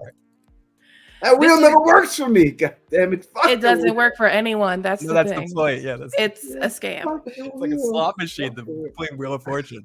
All right, we're in the North right now. We don't get a lot of, but we're definitely in the North right now. Again, if you want to call in and join in on this party, call in. You see the numbers down there at 781-990-850. Don't be afraid. All right. Don't be afraid. Call us and talk to us. Yeah, we want to hear from you. We'll give you candy. We're not strangers. Yeah, this snowy. All right, so gray area. We're in Winterfell right now, correct? Yes, Winterfell. So this was one of my favorite shots because I'm so excited for the stuff that's going to happen in Winterfell and in the North in general. I feel like we're going to be in the North with Jace for like 3 episodes. And the last time we seen like some Northerners walking through the Godswood at night with torches, there was a wedding. Do you think this is a wedding? Usually there was a wedding every season of Game of Thrones. Yeah. Right? Every season they did a wedding? Am I right? Of Game of Thrones. Game of Thrones, they did a wedding every season, right? Yeah. So you think they may follow the same situation here with a wedding every season? I don't think this per se is a wedding. I think it reminds me of a wedding, and I feel like that if Jace and the Sarah Snow thing, if that all pans out, I feel like it'll be more secret than this. This is a lot of people. All right. This looks like more of a parade of some sort. Yeah. It is, but they only have 2 torches. It's a small parade. It's not. It's not. Why don't the guy? And also, like, those people kind of look like captives, like the people in between the 2 horses on the side. So I wonder if these people are like recruits that are on their way to the Night's Watch or some shit. Yeah. Like, don't they look kind of captive? Because it's like there's 2 people in horse. Right? Those 2 people are in horses, and then if you come down to the bottom of the picture, those 2 people are on horses. Yeah, and the guy on the left looks like he's in a cloak, like a Night's Watch cloak. Yeah. Like they're guarding them all. Yeah, like they're guarding. Yeah. Like if you run away, your ass is gonna get killed. And they're heading up to the wall. So they might be being sent to the wall, and then Jace might be there and be like, "Oh well, I want to see the wall." Like Muhammad Tyrion. in the live chat says it's the White Walkers in whites. No. No, it's not White Walkers. Jackie C says White Walkers don't carry torches. Because fire burns. White Walkers they can't see it like the White Walkers. It's too dark out here. I can't see shit. But it would be interesting, like if Jace wants to see the wall, and then if we get like Jacaerys not wanting to fly past the wall or some shit. I mean, Jacaerys. They have to do that, right? We try to Vermax. But he refuses to go past the wall and try again. No, that's Silver. That happens with Silverwing when Queen Alicent visits the wall. Exactly. But I would love them to do that with Vermax. All right, we'll see what they do. Let's keep going here. And good butt shot here. I ain't gonna lie. Girl, where even are you? Where even is she? I don't know, but I'm good with the shot. I ain't gonna lie about it. She looks like the Lady of the Lake. It looks like the God's Eye, but why would she be at the God's Eye? It's definitely a Lady of the Lake shot with her. Yeah, she's working that dress. I ain't gonna lie. I can't lie about that, goddamn. I know. We have a Dracula apologist in the chat. It's like we have a fan of Dracula.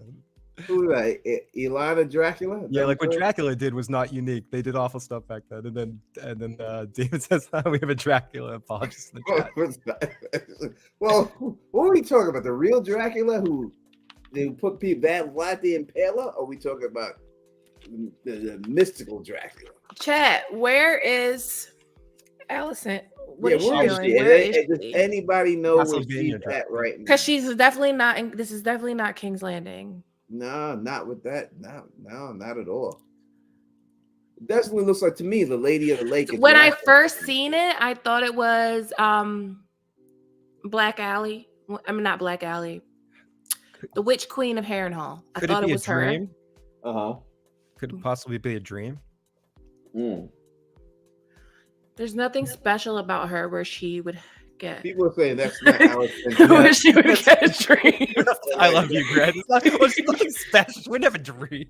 People saying that's not Alicent's booty. I'm just joking. That booty's popping. Listen. That booty's popping in. As an ass man, I know.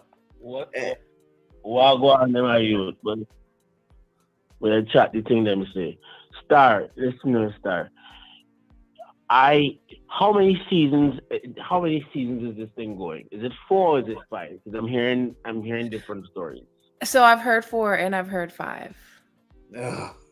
Then if we're hearing 4, then this season has to end right after the dragon seeds, which means that particular person has to die so that the dragon seeds thing happens.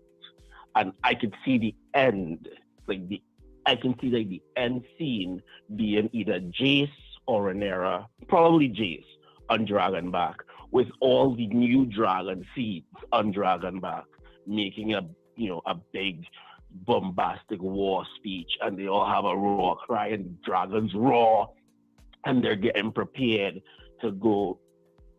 They're getting prepared to go and fight that battle on is it the gullet? I think it's the gullet. Is it the gullet that they do that thing? I think it's the gullet.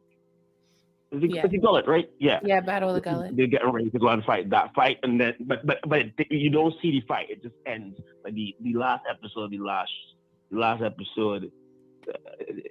All right, and people are saying it looks like a swamp. And then into season 3, I can see the aftermath of that, and at the end of season 3, I can see Rhaenyra taking King's Landing, and then all of season 4 is the fall of Rhaenyra, and the last episode of season 4 will be the Hour of the Wolf, but it won't be weird because they will interlace in each episode. They'll interlace something happening in Winterfell, so that you'll see Cregan, arguing with this guy. You see him getting this guy on his side. You see this one guy saying, "Nah, I don't want to come because I don't fuck with dragons," and then he probably cuts his head off. You see all the old men come out and whatever, and they march and they get down there, and the war is over. But there's still people to die. People still have to die. People still need to be punished because they did some fuck shit. So I think the last season, last episode of the last season, it will be the Hour of the Dragon, and it will end with the coronation of Aegon the Third. All right, KP is you're putting too much in there. Thank you, KP, for the call, buddy. We appreciate it. He just puts it all out there. KP. We got to get to the important thing in this slide. What Jesse was saying there is that really Alicent's booty, or is that a implant? All right, let me analyze it. I know you want to go Tony wants to go Zapruder film on this. Back into the left. When I'm looking, I think it is really her. Again, it's not. It's all right. You know what I mean? It's not. I think it's definitely her. I don't think it's a body double. Yeah, it might not be the same person. It has to be. Look at where the fuck is she at, bro? You got the dress here. It's a dream.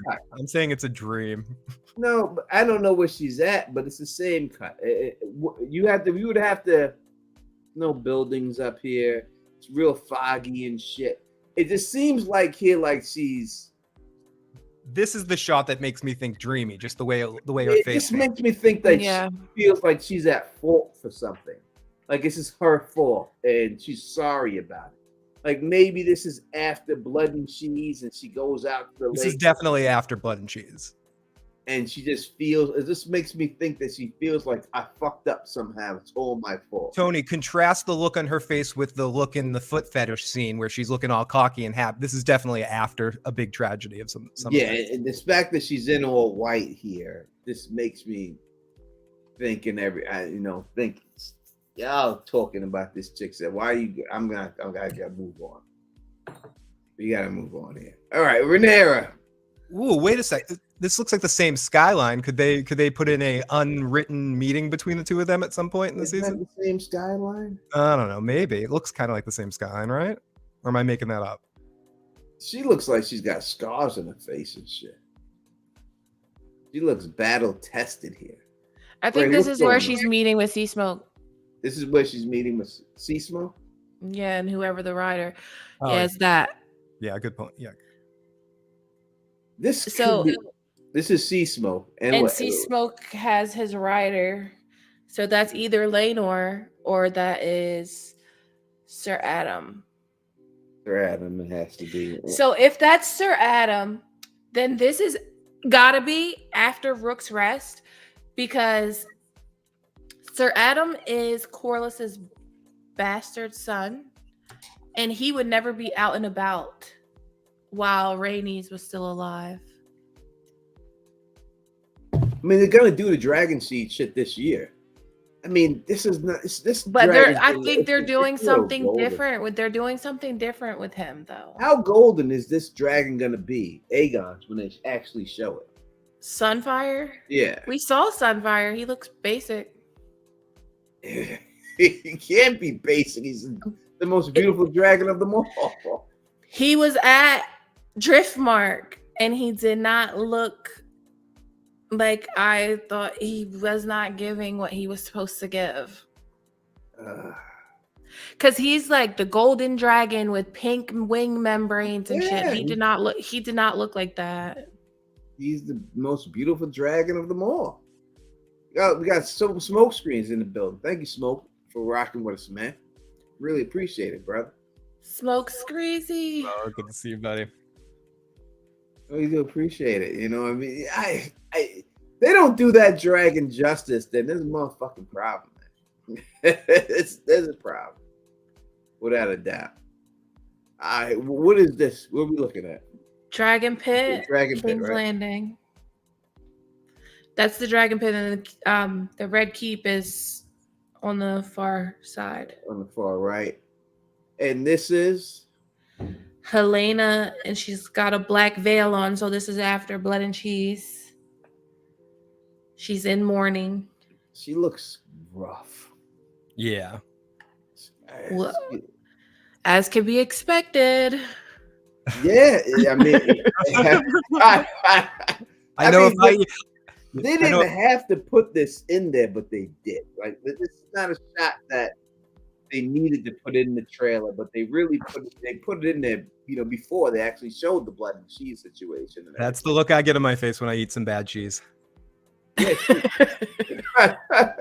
like, she is supposed to lose her mind. Like, she's not supposed to, like, this is not supposed to be. And they've already, yeah, absolutely. And she's already a character that you have that has like that they've already sort of made me care about because she has an innocence about her. Mm-hmm. So it's gonna hurt even more to see this character lose.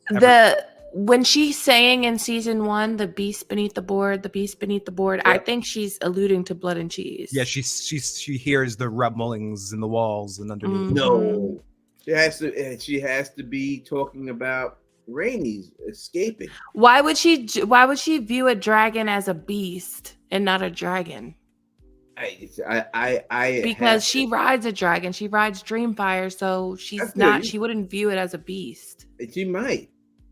It's not a human. It's a dragon. I think she's talking about Rhaenys escaping. That's what I'm thinking. Me personally, I feel bad for her. I think it was a wink from the writers to things to come. And one thing I just wanted to say overall about this trailer too, just from a cinematography standpoint, worrying about, for me, of like loving Miguel Sapochnik as a director. I know I killed his name, but whatever. I think the film stock, all the visuals, the shots, the last shot previous to this one that you showed of the Dragon Pit, it just looks really beautiful. They're getting some really good visuals in everything that was shown in this trailer too. I think just the cinematography level seems to be amped up a bit this season. I just wanted to make mention of that too. Everything looks really slick and well done. We talked about this a little bit earlier, Smoke Tree, but he says Rhaenyra has to be dead if that's Adam, unless they're changing the law. He can't be dead. I mean, we've seen him escape, so they have to be changing the book stuff, right, Greg? Or what do you think? Yeah, or he just died off screen, and we're just supposed to assume that now that this dragon is able to be claimed, that he's dead. Yeah, they could pooch him. He just went on a spaceship to outer space. I don't think that they show him escape on the boat last year to say he's dead the next year. It makes no sense to go through all that. So he escapes, but like, if you think about it, even with the dire wolves, right? Jon Snow can be so far away from Ghost. Bran can be far away from Summer. Nymeria is on another continent than Arya, and Arya can still work Nymeria. And I feel like the dragon bonds and the wolf bonds are very similar. Equally, yeah. So I just don't know. It's hard to say, because when you deal with the book situation, all the Starks are wargs, every one of them. So when we have all these bonds that they're shown from the books, you're dealing with warging more than the bonds. So we don't know what the bonds of the Targaryens with the dragons. I don't think it's that deep. In all honesty, since George has been a part of creation of this show, I think this is an actual really great question for George to answer at some point on what this means about dragon bonding and that kind of thing, and if there is any way, because if we go, this could be something that he I'm watching Invincible, and Kirkman being a part of that changes some stuff from the source material to the real material, just to kind of make changes that they wish they made in retrospect. And a lot of Fire and Blood is written by people's perspective of hearing what happened, not the real events. So they're getting an opportunity to show us what actually happened instead of hearing three different people's perspectives on what happened. So it could, with this specific situation with the dragon bonding thing, if George helped make the decision to have this character stay alive, I would love to hear his take on this particular question at some point, because I know sometimes you have to do Hugh Hammer next season, then, right, Dre? Yeah. But that's the what? The second or third battle of Tumbleton? I mean, how many battles? I mean, that's gonna be like season 4, season 3, late season 3, season 4. But I wanted to touch on this. If we get Rook's Rest, we have the Storm's End thing. If Rhaenyra is supposed to come back, this will be the time he comes back, when his mother's been killed and his son has been killed. If he's gonna come back, this would be the time he comes back. Now, could there be, like, you know, they say that the dragon, like when you talk about Tumbleton, they say like the dragons, even without riders, like even once their riders die, the dragon bond is like so deep that the dragons keep their riders' hates. Like if they're so if I'm a dragon and my rider hates Rhaenyra Targaryen, then me as a dragon independently would hate Rhaenyra Targaryen. So maybe Laenor's like, yeah, I need to get a new rider so people will know he's dead. I don't know. I think maybe they left it open for a reason, and I'd love to see it. I think it's over. I think he's ran off with his lover, and that's it. And that's his story. And I think that they're not going to go into the dragon bonding, one rider per dragon, like eagles mate with one person all life. I don't think they're going to deal with that. I think they're just going to have someone else drive on the dragon, and they're going to let it go. Canadian geese too. That's so romantic. Sorry. I don't know. Thank God I ain't a geese from Canada. All right, we got the drums beating through King's Landing, I believe. Funeral. Huh? Funeral. Funeral? You think this is a funeral right now? Mm-hmm. All right. Funeral for a baby. The King's funeral? The king ain't getting no funeral, Tony. Hang it up. Hang it up. The Greens don't care about him. You have no choice. He's rotting in that tower. They don't care. You have to. They left him rotting in the bed. He's a rotting corpse. They're not going to parade him through the city. I promise. What up to the beautiful Mona C, who says that the Don is looking good as usual? Listen, thank you, girl. I truly appreciate you. I love Mona C. The girl speaks the truth right there. Luna says, Teflon TV. My name is. You can call me Tony. It's fine. Did we ever find out why Damon was singing in the Dragon Cave? He was activating the dragon. No, I don't know. They don't. He was like Gandalf. He had to sing a little. Why it's happening, but Go ahead. I think that it was just his way to calm the dragon. That's his shit. And maybe the Valerians, maybe they did that, you know. But I think it's a situation. It's a spell. Kevin it's a spell. Cleary. Oh, Kevin, toast to you, buddy. To my brother, Kevin Cleary. I sing to my dog. It's not very well, but I always. But if you think about it, yeah, Damon grew up around. He grew up around Vermithor. That was his grandfather's dragon. So he knows Vermithor. He's been around Vermithor all of his life. So I think he was just saying, hey. You're like, don't burn my ass, it's me. Don't burn my ass, it's me. Saying shit. Who is this on this King's Guard? Crispin. It's Luke on the spear. He's on this. Luke on the spear. And this is the same, you know, when he was chasing Rhaenys. Rhaenyra. And he has a 7-pointed star on his horse. He's such a fraud. Right. God, I hate This him. looks like Northman armor. Though. Crispy. This right here. This looks like. I don't think it is, but this is like Northman armor. This Yeah, dude, I think it's River Lords because of Yeah, the this- helms. yeah, this dude's helping this other person up. Like, hey, but this guy's charging on a horse. But hey, Look out let me for help Crispy. you. Let me help you up there for a second right now. The other guy behind him is just bent over. Looks like he's What got are we a being torso. paid for? Yeah, they look like they're laughing and making jokes, like the No old one guys that- from Muppets. He's the only one that seems to have any urgency. Everyone else. Why are we fighting this stupid war? And we had this Yeah. thing, the smoke is from Dragonfire. Like they must have just said, fuck it. Fuck it. Dragons and shit. Let's just Might forget be Rook's Rest. Yes, Chris H. It was Vermithor. it. What was that? What was the question? I didn't see it. Was Vermithor the dragon Damon was singing to? Yeah. Again, you can call in 781-990-8509. Don't be shy. Don't be shy. Don't be shy. We'll go on to the next picture that we have here. I don't know how many I have.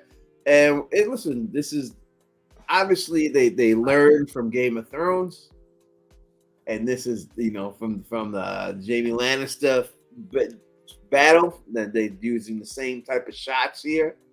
The dragon is burning stuff, but everyone's already dead. That's a lot of Rosby forces and Stokeworth forces Yeah, burned everyone's up. all dead. Like it's burning stuff, and these people. That are already person doesn't laying look down. like he has a head. That person's head looks burned off there. It's like everyone's already dead, but let's burn them again. Let's burn them again. I think they're burning the scorpion. Yeah, it's definitely some type of scorpion. Not like the one that this dude made, because that's very skinny. If you look at the wood, it doesn't even look like it's. It wasn't as advanced. Yeah, it doesn't have the Kyburn touch to it. Yeah. That's not late Westerosian wood. That's No, that's not at all. Not at after all. they cut down the werewood trees. The wood supply in Westeros. Yeah, I really- think that's Mealy's. That's Mealy's fire. We're here. Mm-hmm. Why don't they do the colors of the dragon like they do? Well, we haven't gotten to those yet. Or I don't think they say anything about Mealy's fire, but I might be wrong. they should be doing the dragon. I would like to see. This guy is just like diving out the way. Mm. At least there's no like lake like Jaime Lannister. This guy. I love how they show him running from the fire. Then the next shot is they cut to black to show you that guy's dead. he's dead. So need to. Bye. Yeah, No he's need to gone. watch it. We can see her. Rhaenys here with the same braid that she uses all the time. It's a battle braid. We It's will cool call looking it. one. Very cool looking. Her baby hairs are giving the little curl in them. Love it. Uh-huh. Look at That's a that. good wig. It is a hell of a wig. It's a good show for a show that has shitty wigs. In all honesty, that has, Yeah, that's a you know, good this, wig. this actually is a All the good wig. Targaryen dudes. That is and not dudes Party look- City for sure. Definitely not. And we come back to Rhaenys Great and Rhaenyra. Why their names gotta be so goddamn similar? And she's basically said, like, "Listen, bitch, do things my way. I'll tell you how to do this." Sorry, I'm just imagining in that shot that turning into a thumbnail when you crop out Rhaenyra there. It's just perfect with Rhaenys. All right, this is the reason why Gray was talking about earlier. We think that Nettles. I think that Nettles is cut out of the show. All right, in the books, she doesn't do this. She's not fighting in the books at all. Right? Who, Baela? Yeah, Baela.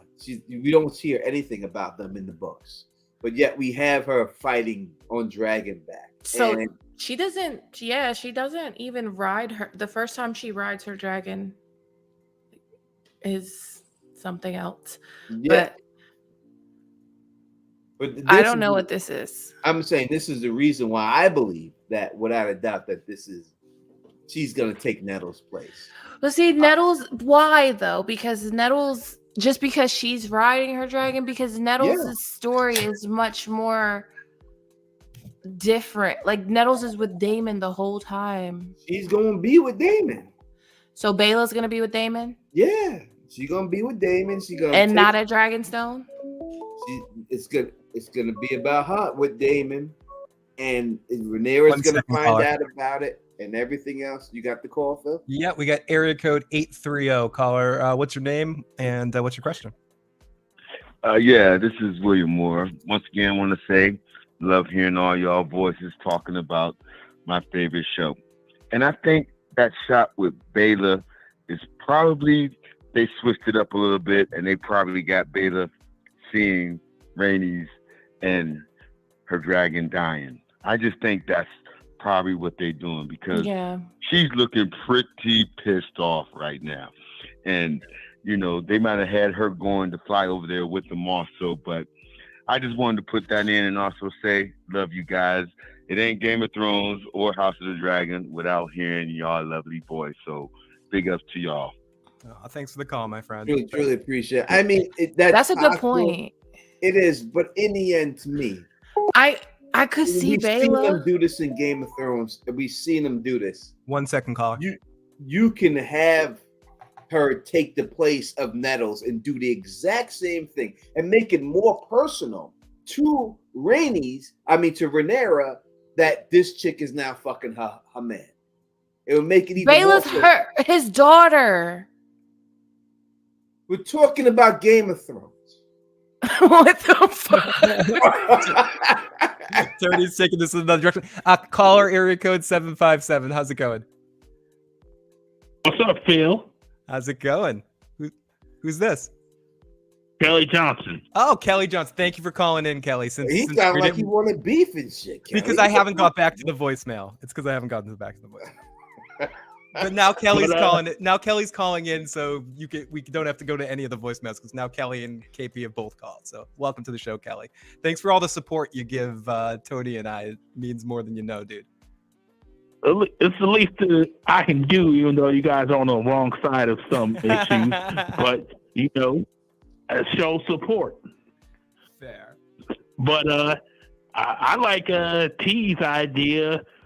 It could be a pretty good swerve if she does wind up taking Nettles' place on the show. That would be quite a swerve, especially for people that read the books and they think they know, like there's going to be a Nettles character, and then they pull a swerve, and then it winds up being a crash, Baela or Rhaenyra, whichever one she is.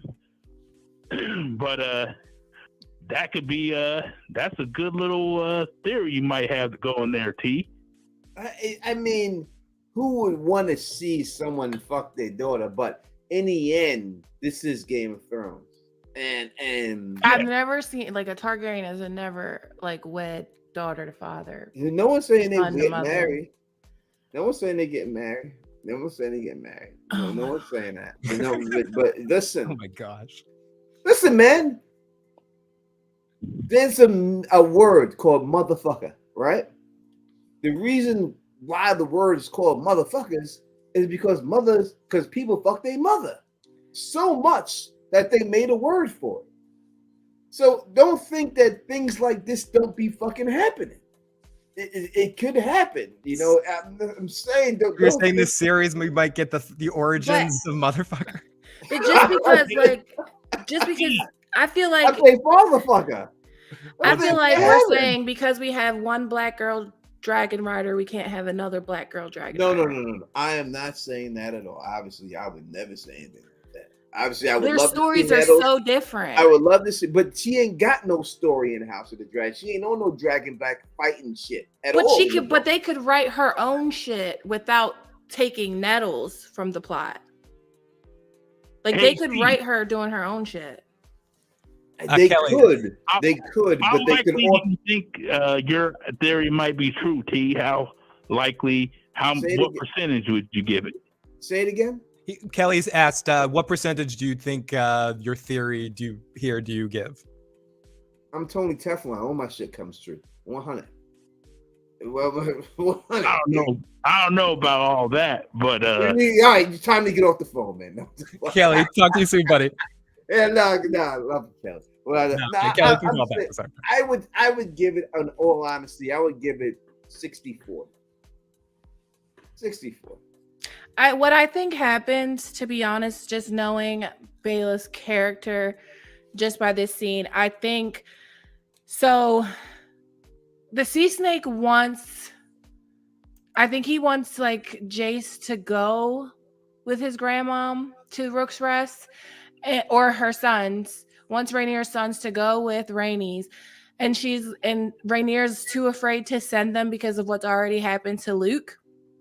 So I think Baela just jumps on her motherfucking dragon way long after Rhaenys is gone, and by the time she gets there, it's too late, and she sees what's happened. That's my thoughts on this clip. It could be, but I do think that it's possible that she could get the Nettles role. She could. I mean, I don't want to see it. Maybe they change. That will be my reason. If they take Nettles out, that'll be my reason where I'll be like, I don't really care about this show. I don't really care about it, because I feel like her story is not just. Her story is so huge. She's not just, the dragon seed. No, she is a dragon seed, but then like Rhaenyra winds up turning on Damon because of her. They're all in the Riverlands. The whole Jonquil's Tower thing happens.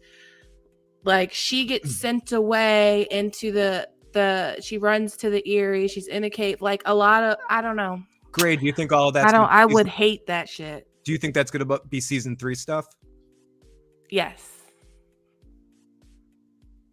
But we have nothing about her on Dragonback at all from the books right here. But we see her here screaming. She's definitely screaming. She fights Aegon on Dragonback at Dragonstone. Mm-hmm. But I think that's the first time she ever rides her dragon. So I'm not sure. David Lightbringer, I sound like it's the Dragon the Man is in the building rocking with us too. Thank you, Dragon the Man, for rocking with us. I'm saying his full name, like that's the way Dragon the Man always says. David Lightbringer. Hey, y'all hear my dog? She's dreaming. I hear you though. No, Nettles is a dragon seed we know because she bonded with a dragon. Is that why she bonded with the dragon? Is that what it is? I mean, we're dealing with colorism and everything else and all that. If you want to talk about things like that, Nettles' dragon is the dirty dragon, right? As it's described, the dirtiest dragon of them all. And supposedly she was able to get it from just feeding it mud, right? I don't know if it's intentional tonight, Tony, but every time you're talking about the dragon, you're saying the dirtiest dragon of them all. I keep wanting to sing the Rudolph the Red-Nosed Reindeer song because it's the holiday season, the shiniest dragon of them all. Sorry, I keep wanting that's the way they tried to play it. I mean, I wouldn't want to see the black woman driving the dragon of the dirty mud dragon. It won't work for me. We'll see how it goes. People say that the leak shows Nettle. Maybe it does, and I would love for it to be Nettles. But I'm just saying it's quite possible they could give Nettles' character to Baela. It could be. We'll see. Yeah, Dragon. I keep singing the Rudolph song to myself in my head. We see King's Landing. This is King's Landing. Here, Gray's taking care of a dog right now. Is that King's Landing? Yeah, it is, right? Because the same shot that Alicent is running from here, and somebody trying to grab her arm. He's about to get stabbed up. He's dead. That dude is dead. She looks like she's in a flash mob there too. No, she's She has a veil on. She has a black veil on too. She does. I mean, I guess it's Viserys' funeral, Tony. It has to be Viserys' funeral. And people must know what the fuck she did. And they're trying that Dragon the Man is saying it's the food riots from the blockade. Oh yeah, I mean, people upset, starving and shit. One thing about Dragon Demands is he's gonna drop a spoiler and he don't care who don't want spoilers. He does. He will definitely put the spoilers out there. without a shadow of a doubt. This is from not pulling the foot out. This is Loris's man saying you should have put that pinky toe out there for him. All right. This is House Bracken, right? Yep. This House Bracken is like some squires. I don't know. The Robin Hoodish. They are very Robin Hoodish here. It's a small ass sword too. So we are gonna get the Bracken Blackwood Civil War ship. We should the burning mill and shit. We should get all of that. This is some people. There's the burning. Next shot's gonna be a mill. Listen, why are both of these dudes bald? Why are they bald? The fire burned their hair off. Is that what happened? This is 2 seconds later, Tony. It's the 2 seconds after. This is bald abuse for people who don't have hair.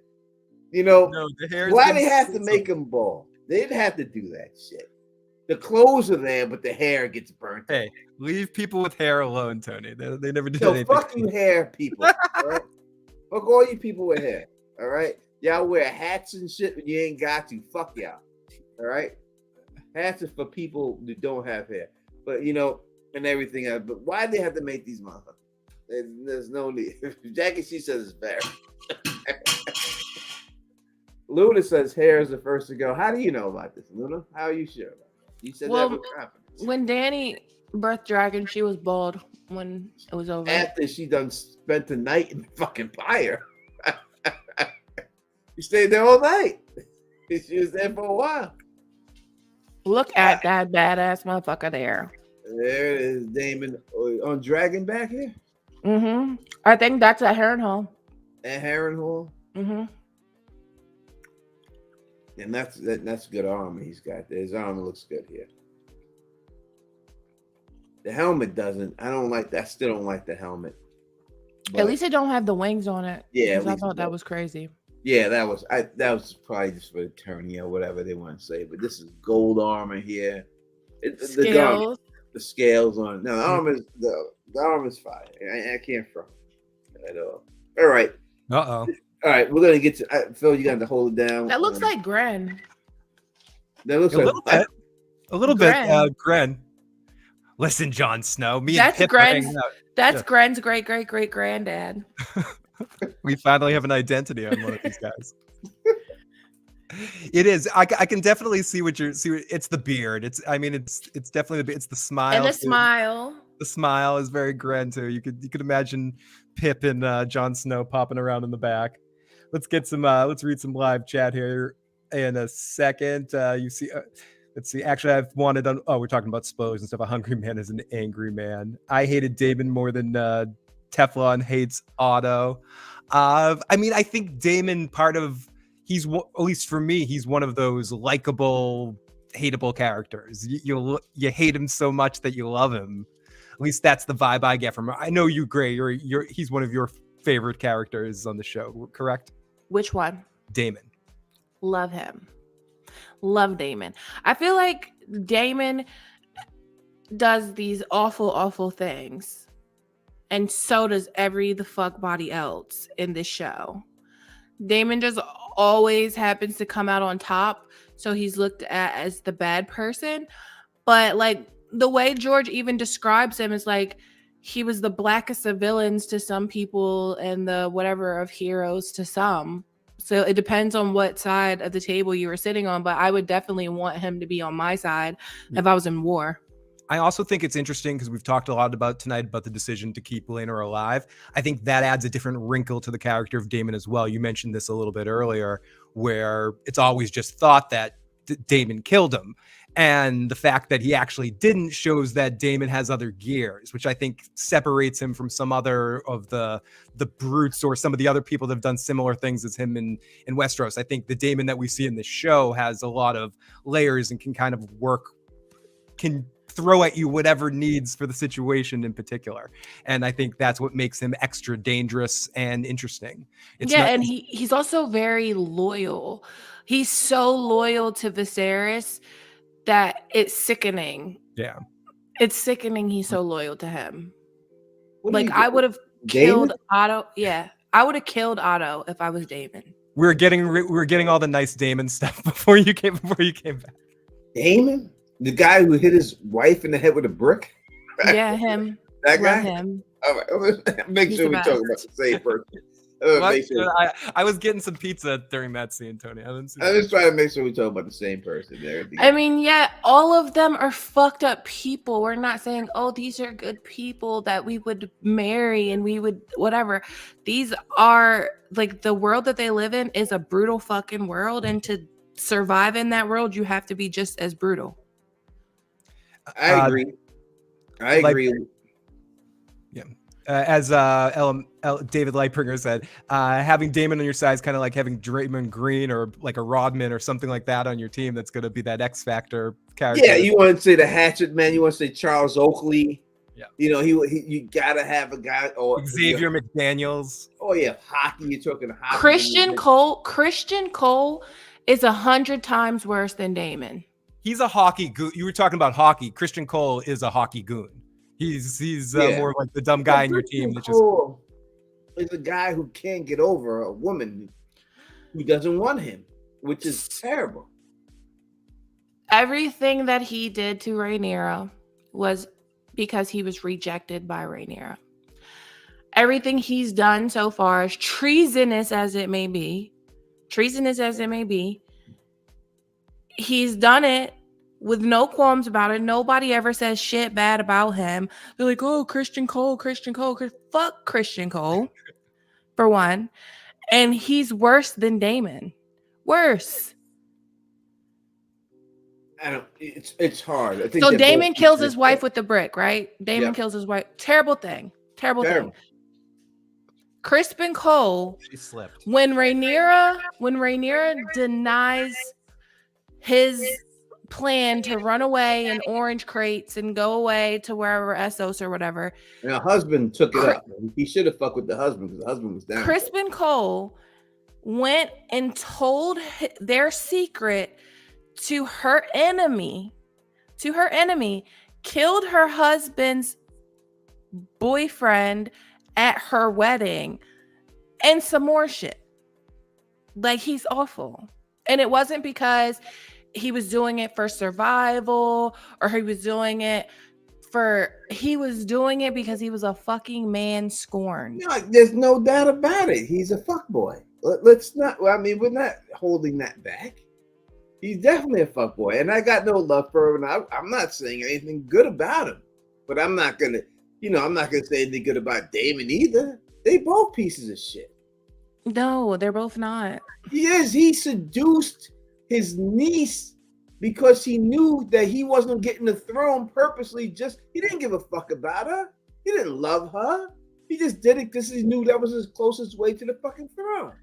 So, okay. He seduced Rhaenyra. And then she seduced him back when she was grown. She wanted at the fucking Driftmark shit. He's like, I'm gonna go back to Essos and live out my days. And she's like, no, I need you here with me.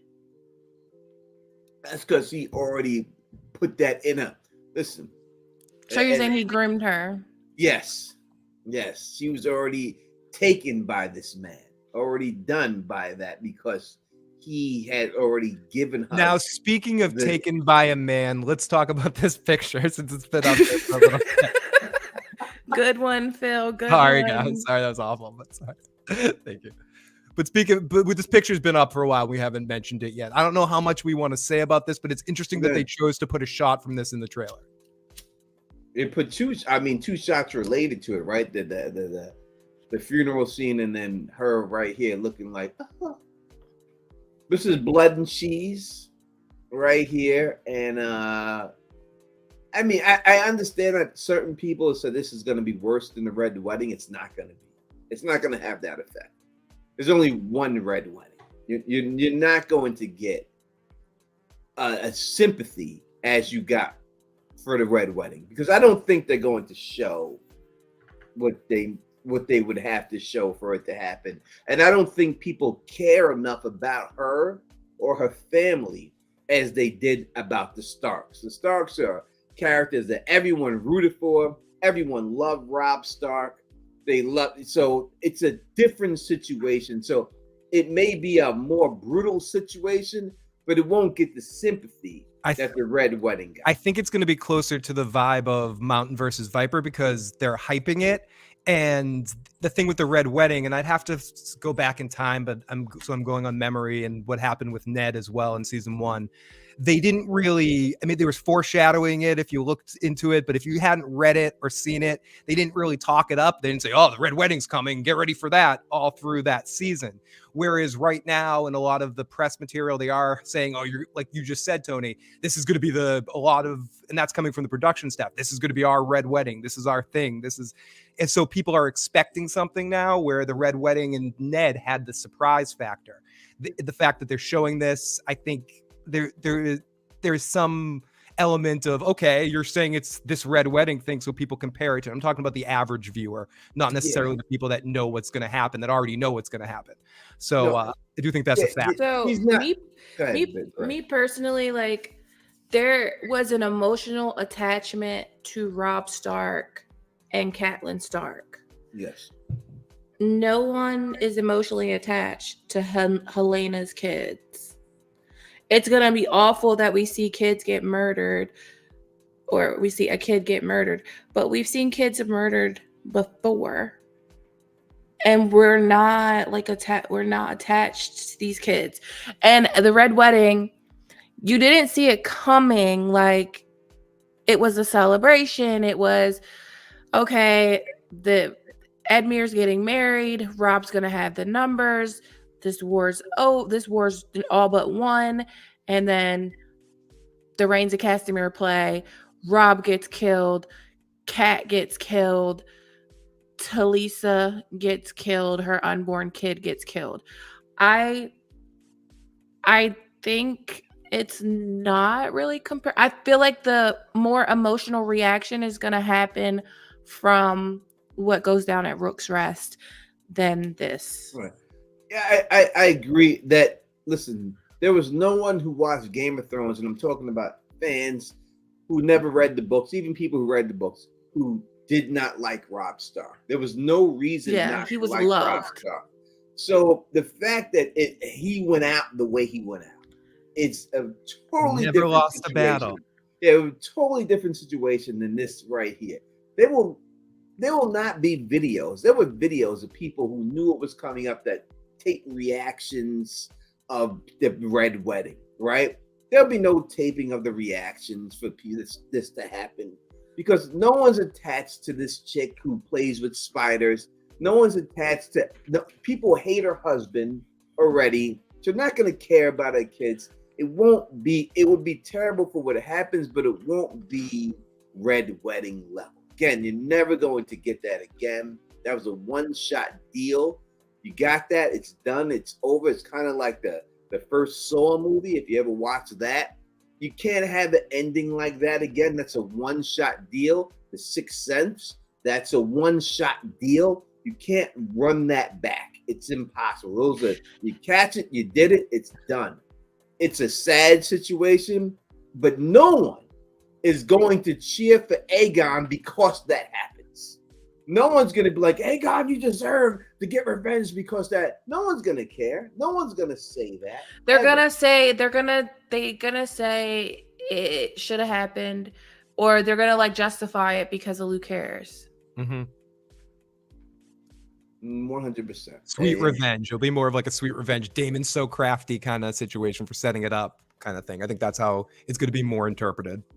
And I also think when it happens, I feel like there's going to be some fallout between the Queen and Larys, because that's a very Larys type of thing, like sneaking around the castle, secret entrances, the little bees and shit. So I feel like she may be like, where were your spidey senses when this shit was going down? I love how you guys are talking about spiders. When you play with spiders, she's got the spider sense. People are like, oh, everyone loves Helena. No one even knows who that character is. I do. I love Helena, but I'm not attached. I'm not attached to her kids. I'm not attached to them. We've only seen them once. Yeah, I mean, again, with the Robin Cat thing, we've grew to know those characters over 3 seasons. Or No, in all honesty, Cat doesn't matter. If you can take Cat out of the equation. Shit. I don't even like her, Tony, but you bugging. I'm saying, Thank you if for saying the that. Red Wedding happened and Catelyn Stark wasn't there, you would still have the same reaction. Yeah. I mean, it would be shocking. Yeah, it would still be shocking, but it's Rob dying. It's Rob, really but it's Rob. It's the whole Stark. Every Stark that was at the wedding. It's Grey Wind dying. It's the way that they did it. It's the way they did it. It's the way they lulled them. Winning. Yeah, it's the way they lulled them there, like under peace terms, and then trapped them there and killed them. I'm getting sick talking about it. It was dirty. It was just a dirty, underhanded situation. They did dirt. It was dirty. They did him dirty. And if Rob would die on the battlefield, no one would care. It would be like, oh, he tried. He died on the battlefield. Now that's an interesting thing, Tone. Is this a dirty play? What is happening in this picture right here? Is this a dirty play like the Red Wedding in that sense? Yeah. They should have killed them all. To me, if you were able to sneak somebody in there to kill the child, kill the king. If you can do that, go for it. I think it was more of a son for a son thing than let me just go ahead and kill the king. But the king's not even there, I don't think. Isn't he already gone to Harrenhal? No, he's not gone to Harrenhal yet. To the Riverlands yet. It's the same. They're giving the excuse that they gave Rhaenys to not burn those motherfuckers when they did the coronation. Like, he was right there. And then they're gonna say, and she's gonna say, well, it wasn't my place to do this place, and give her the way out when she could have just burned everybody right then. The war is already over. Rhaenys, I understand why Rhaenys didn't want to do that, because even in this trailer, she's saying how much the gods hate this war because of their kin and they're killing each other. And in Westeros, they believe that no man is more cursed than a kinslayer. So I can see her not wanting to burn all of her kin. But she gonna burn them later? I mean, in war, they're trying to kill her. I mean, she should just burn them right there. I just think that they're giving them the same excuse right here that they gave her to keep the story going. I mean, obviously the story's over if she does what she does, right? If Rhaenys does that, but the king's gonna be dance is over. It's no dancing. The king's gonna be kept under guard, so they can't get to the king. They can get to the kids because she goes and sings to the kids. I hear what you're saying, and it's a good possibility you're right about that. You know what I mean?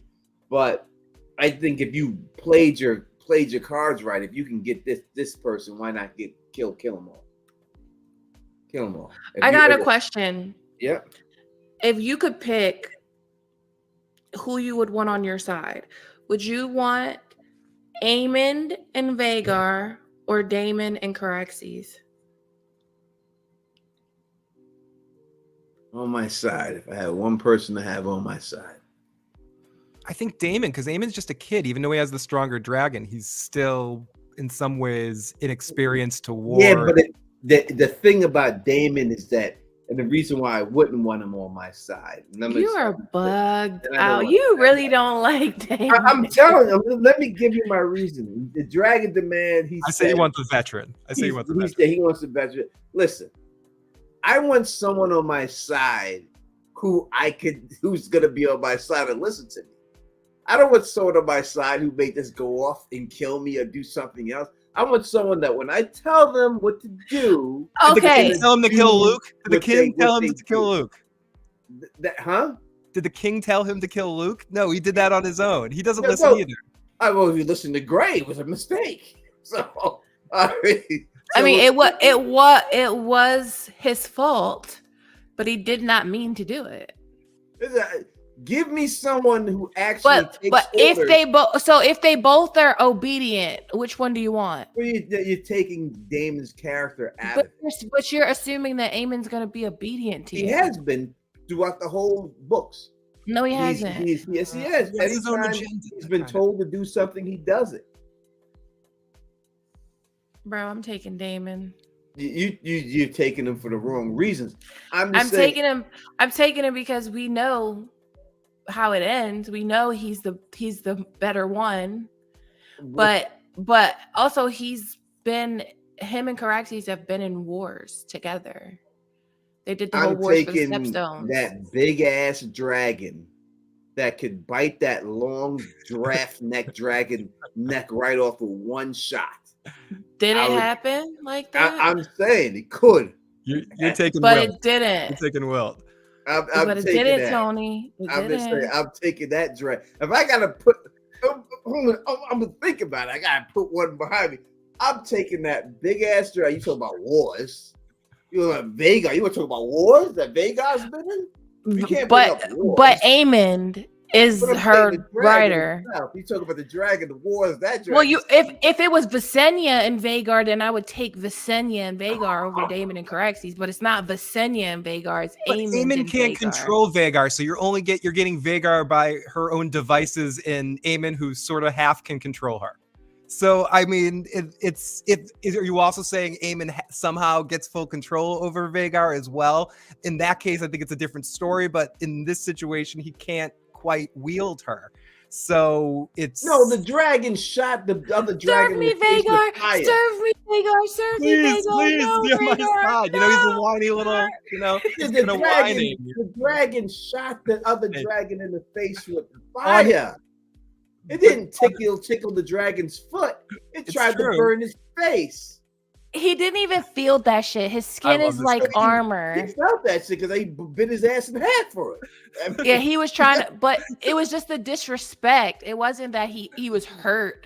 It was the disrespect. But Arax was like, since your rider has one eye, here, you two, bitch. It splashed him. Oh, this is great. I'm taking the bigger dragon and the person who's gonna do what I say over the long neck throat goat. The dude that can't control the dragon. So what he said, even if he does what you say, he can't make that dragon do it. He's gonna like talk. Please do it. You can take the throat goat and a guy who will stab you in the back all you want. You where to get you in the end. In the end, who won the battle? Where to get Aemond. No results thinking. Not Aemond. No results thinking. What are you talking about? No results Aemond got a thinking. sword stuck in his eye. Listen, that Aemond, we're talking about the end of the game. I mean, who won? That's not fair. Neither one of them won. Maybe that's not fair. No, I'm kidding. It was a joke. Rhaenyra's son got put on the throne, so neither one of them won. They won. They won. He was there before. The Greens' whole line dies. It's who outlasts the other, and the outlasting goes in the end. He outlasted. That was it. Who did he outlast? He outlasted Rhaenyra. Who? Aegon? Yes. By what? 30 minutes? It don't matter. It don't matter. An episode or two. 10 minutes. It don't matter. It don't matter. If Phil's a fan of Survivor, if they have a challenge where you have to hold on the longest, sometimes they only win by 1 second or half a second. If you hold on the longest, your ass wins. No, it's true. But at the end, though, it's Damon's line. It's Damon and Rhaenyra's line on the throne. Yes. If you want to go that deep into the DNA, then yes. Not the DNA. It's their son. I'm saying you want to put the DNA in the factor. The DNA factor is that. 100%. Oh my goodness! This is the best slide of the night. without a shadow of a doubt, you know. Their son Aegon is what ends. Is how it ends. No doubt about it. But I'm just saying, in the end, I mean, in the question, I'm taking the guy who I can depend on with the bigger dragon.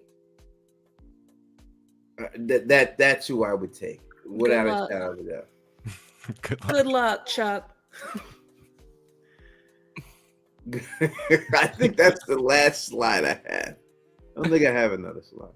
Is there other slides? Oh, nervous. I don't know. I'm trying to think if there was anything else after that. Oh, there is. So this. that looks like the guy that he's beheading later. This dude here. Yeah. Well, he had that same armor on. He did. The guy, yeah, you can't tell by the head. Can't This tell is- if he's bald because he has look at armor. He has chainmail on. I'm saying the armor. The You know, it like- looks Dornish, guy but doesn't I don't look think like he has Dorne's armor has a on part at to play all. in It this. looks like he just has the. Oh, we the got coin that goes underneath the armor. KP's last call of the night. What's going on, KP? Last call of the night. For you, what's going on, buddy? Good night to everybody. Listen, Tony needs to kind of understand that Daemon Targaryen is the greatest warrior of all. All right, we don't need to hear this. All right, one We second. dealt with this before. Let's be Why don't fair. we even have Wait, it? I'm gonna pause KP for a second here. KP, we're gonna be fair to you. We're gonna give you 30 seconds. Make your case, and then make your case on David Well, what Targaryen. did you say that he's the greatest one? You're back. KP. Are you saying He's like the he's greatest warrior in the history Let's of give Westeros. KP 30 all right, seconds. no, there's no need. How is he the greatest warrior in history? He's better than everyone in history. So he's KP, better than make Robert your case. Baratheon. Yes, he's better. He's better than Tony Sir Arthur and Dayne. Ramsay, the greatest team up that ever existed in Westeros and Essos and Planetos, whatever. Right? All right, Like stop that it real team. quick, 'cause it's That not. is. I co-sign that. Go. I co-sign that Well, shit. then you can defend him. Are you telling me that Damon was going to beat Jamie Lannister one-on-one in the battle? Okay. Yes. KP. All right, Would we're gonna Damon go through them. Wait, Phil. We're gonna go through these real quick. Are you saying he's beating Jamie Lannister one-on-one? So in the battle? Jamie Lannister is said to be the best swordsman ever in Game of Thrones, right? He's close. They say that he's the best. They didn't say he's better than Sir Barristan. Tell me who's my next person. or Arthur Dayne? Damon's gonna beat all of them. Damon's gonna beat. Did Sir- you see what he did? Did you see what he did in the Stepstones? Not with his dragon, not with Caraxes, just him. Wait a second, Gray. Wait a second. Oh, you're going too You're far. saying for that me. he's beating Sir Barristan Selmy one-on-one. Yes. And you're Barristan's saying that old. he's beating He's Sir an old Arthur man. Dayne. Does he He's have the beating Sir dragon on Arthur his side? Dayne. He's beating Sir Arthur Dayne one-on-one. Ned Stark beat Sir Arthur Dayne. He did not beat him. What are you talking about? Well, how did he die? He didn't beat him. Oh, You know what's he his didn't name? beat him. Stabbed him in the back. He didn't beat him. He got his ass kicked. He's about to be dead. And this goddamn this crocodile fucking frog eater stabbed him in the Howland back. Reed. Howland Reed. And that's Okay, what so if Damon was losing to Sir Arthur Dayne, Caraxes would have ate him. So All right, there's we're no, just he would have talking beat about all the fighting. people that you're naming. He would not beat them. He would not beat Khal Drogo. He would not beat Robert Baratheon. He wouldn't even beat Rhaegar Targaryen. He wouldn't beat any of them. Where are you getting this from? Why are you From saying the that? history from what I've seen of him fighting, there is nothing. There is not one name So of he someone he on his hit list that he defeated that would make you think he could beat any of those fights. he goes into the Stepstones surrendering a white flag. It's just him and Dark Sister, no Caraxes. And he kills like 30 fucking people. By himself. Baratheon killed 90 people by himself. When he went to the Iron Islands, Robert Baratheon killed the whole island by himself. Right? He took the whole island. He took them all out by himself. Listen, Was Jamie not struggling to beat Ned Stark? What? Sorry, Greg. Was Jamie not struggling to beat Ned Stark in King's Landing? Listen, I'm saying that is a different situation that we've seen there. I don't know if it was a struggle. He said I straight love how up that KP's still going. he said that he would have took him out. There was no need for his man to do what he did to Ned Stark. Jamie would have definitely beaten Ned Stark. I hate Jamie more than any character in the goddamn show. I can't stand Jamie Lannister. I know it's rare to have you be a pro Jamie Lannister. The truth, I do not see the Daemon Targaryen taking these people. I don't see him as as skilled one-on-one fighter as they are. I just don't see I it. mean, the He history got his says ass he's kicked by Kristen Cole in the Jets. an attorney, but the histories say that he's one of the best warriors that ever lived. Jamie lost to Loris in a tournament, didn't he, at some point? Yeah, it's attorney. Listen, It's Phil, no one needs jousting. you to comment. I don't even like. I'm in the middle there because I don't think Damon beats Jamie, Sir Arthur Dane, or Barristan, but I do think he's in the conversation. He's sitting at the table of best warriors. No, he's not at this table of these He's guys. at the table. Maybe he beats Martell, but that's all I could give him. I can't give him he can't even beat the Mountain. Robert Baratheon wouldn't even beat Oberyn. Could he beat Serial for real. Pharrell? Serial Pharrell would mess them What are all you up. talking about? Give him a That sword. That Robert Baratheon wouldn't beat Oberyn Martell. He would destroy him. It wouldn't even be a fight. Every once in a while, I like to litter KTP's message. 'cause So he you doesn't know it. think Robert Baratheon would beat the Mountain? Yes. No. Yes. Robert Baratheon was an old drunk man. No, I'm talking about Robert in his prime. Possibly. Going prime versus prime. He would cave his chest right in. I'm just saying, like, listen to the people you're naming. Aemond isn't even mentioned with those people. Damon is. Damon, I don't see Damon being able to fight these dudes one-on-one. Yes, if you're in a meeting and you're not looking, can he chop your head in half? Of course. But when I gotta go by hit list, and that's what we. KP makes an interesting point there, Tony. What's the big name on his resume that he beat one-on-one to say he's this great fighter? Who is it? He never had to beat anybody. There is no one. That's it. There it is. There's no one. He won wars. Okay, he jumped off his dragon and put his sword through Aemon's eye in the air. Yes. Like Jordan or some shit. How old is Aemond? How old is Aemond? 16? You just said you would want Aemond to be on your side. I did when it came down, not because of his physical stature, but because he has the biggest dragon and that he would listen to. That's why. I'm not talking about one-on-one fighting. I'm saying, yes, he did that to a 16-year-old because he was getting his ass kicked. He was getting his ass kicked. Tony, I'm going to give you a little KP. And it was his last dragon. You say Aemond, go to the Western. I want to hit on KP here. Right. That was his last ditch effort to save his own ass. He had no choice but to sacrifice himself. He's like a kamikaze fighter.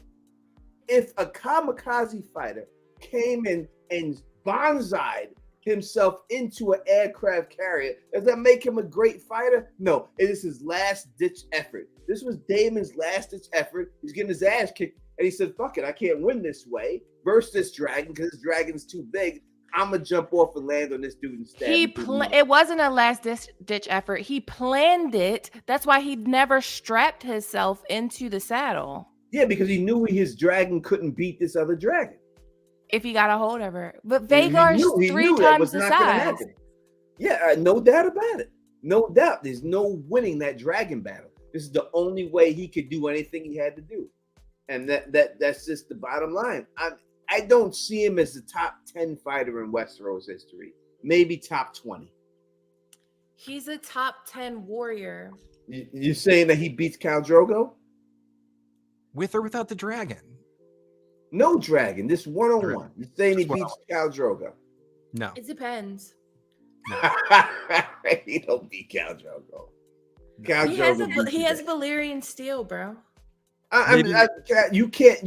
If you can't hit him, you can't hit him, and you're not going to be able to hit Khal Drogo. The guy fights with no armor. Miri Maz Dor killed Khal Drogo. Be for real. Oh my god! No, that other dude did with that he leaned into his blade. I'll be right back. Let me get another drink. Maybe. Poor KP. True story. Technically, that would be good, Bushido. This is why Gray Area is my favorite YouTuber. Oh, Jackie. Damon's skill set is more versatile than those you mentioned.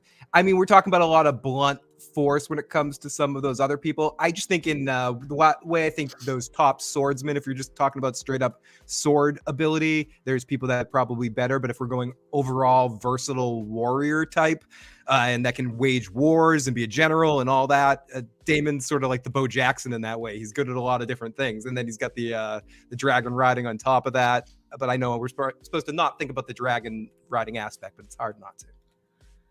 Yeah. Drogo, it's an interesting one though, Gray, because if Damon has armor on, it's Drogo's just bouncing off of him, right? I mean, you can't do anything with armor. Yeah, it's a different kind of fighter. But I just think that when you talk about like battle commanders and like when you think about battle, like Tywin, you don't necessarily think of Tywin Lannister as a great swordsman, but you would want him on your side if you're going to war because he's strategically good.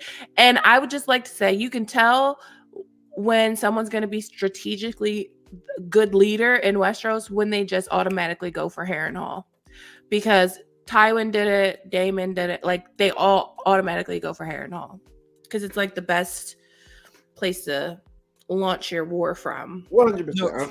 Fair, Luna. I'm Luna not says saying remember anything Bronze. bad about his smart. So he's not a smart guy. There's no battle. Yeah, you're talking more of as a fighter, as a one-on-one. Yeah, one-on-one. That was all one-on-one. In this picture, is this the? That's the twins. The twin death. Yeah, I think.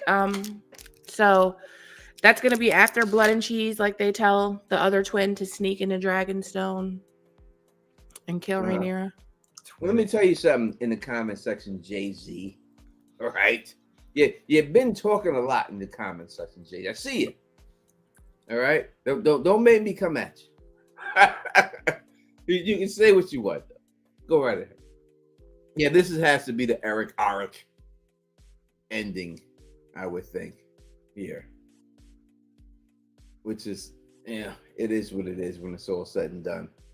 All right, this is it's your guy.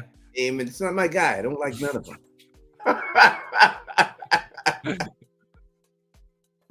Yeah, he's in control. Yeah, he looks like he's in control in that second. Oh, that's the shot I said. It looks like she does a flyover of Storm's End. This is where you think she's flying. This like motherfucker. I could get you if I wanted you. Look at her face. Because she's not supposed to be in any battles, right?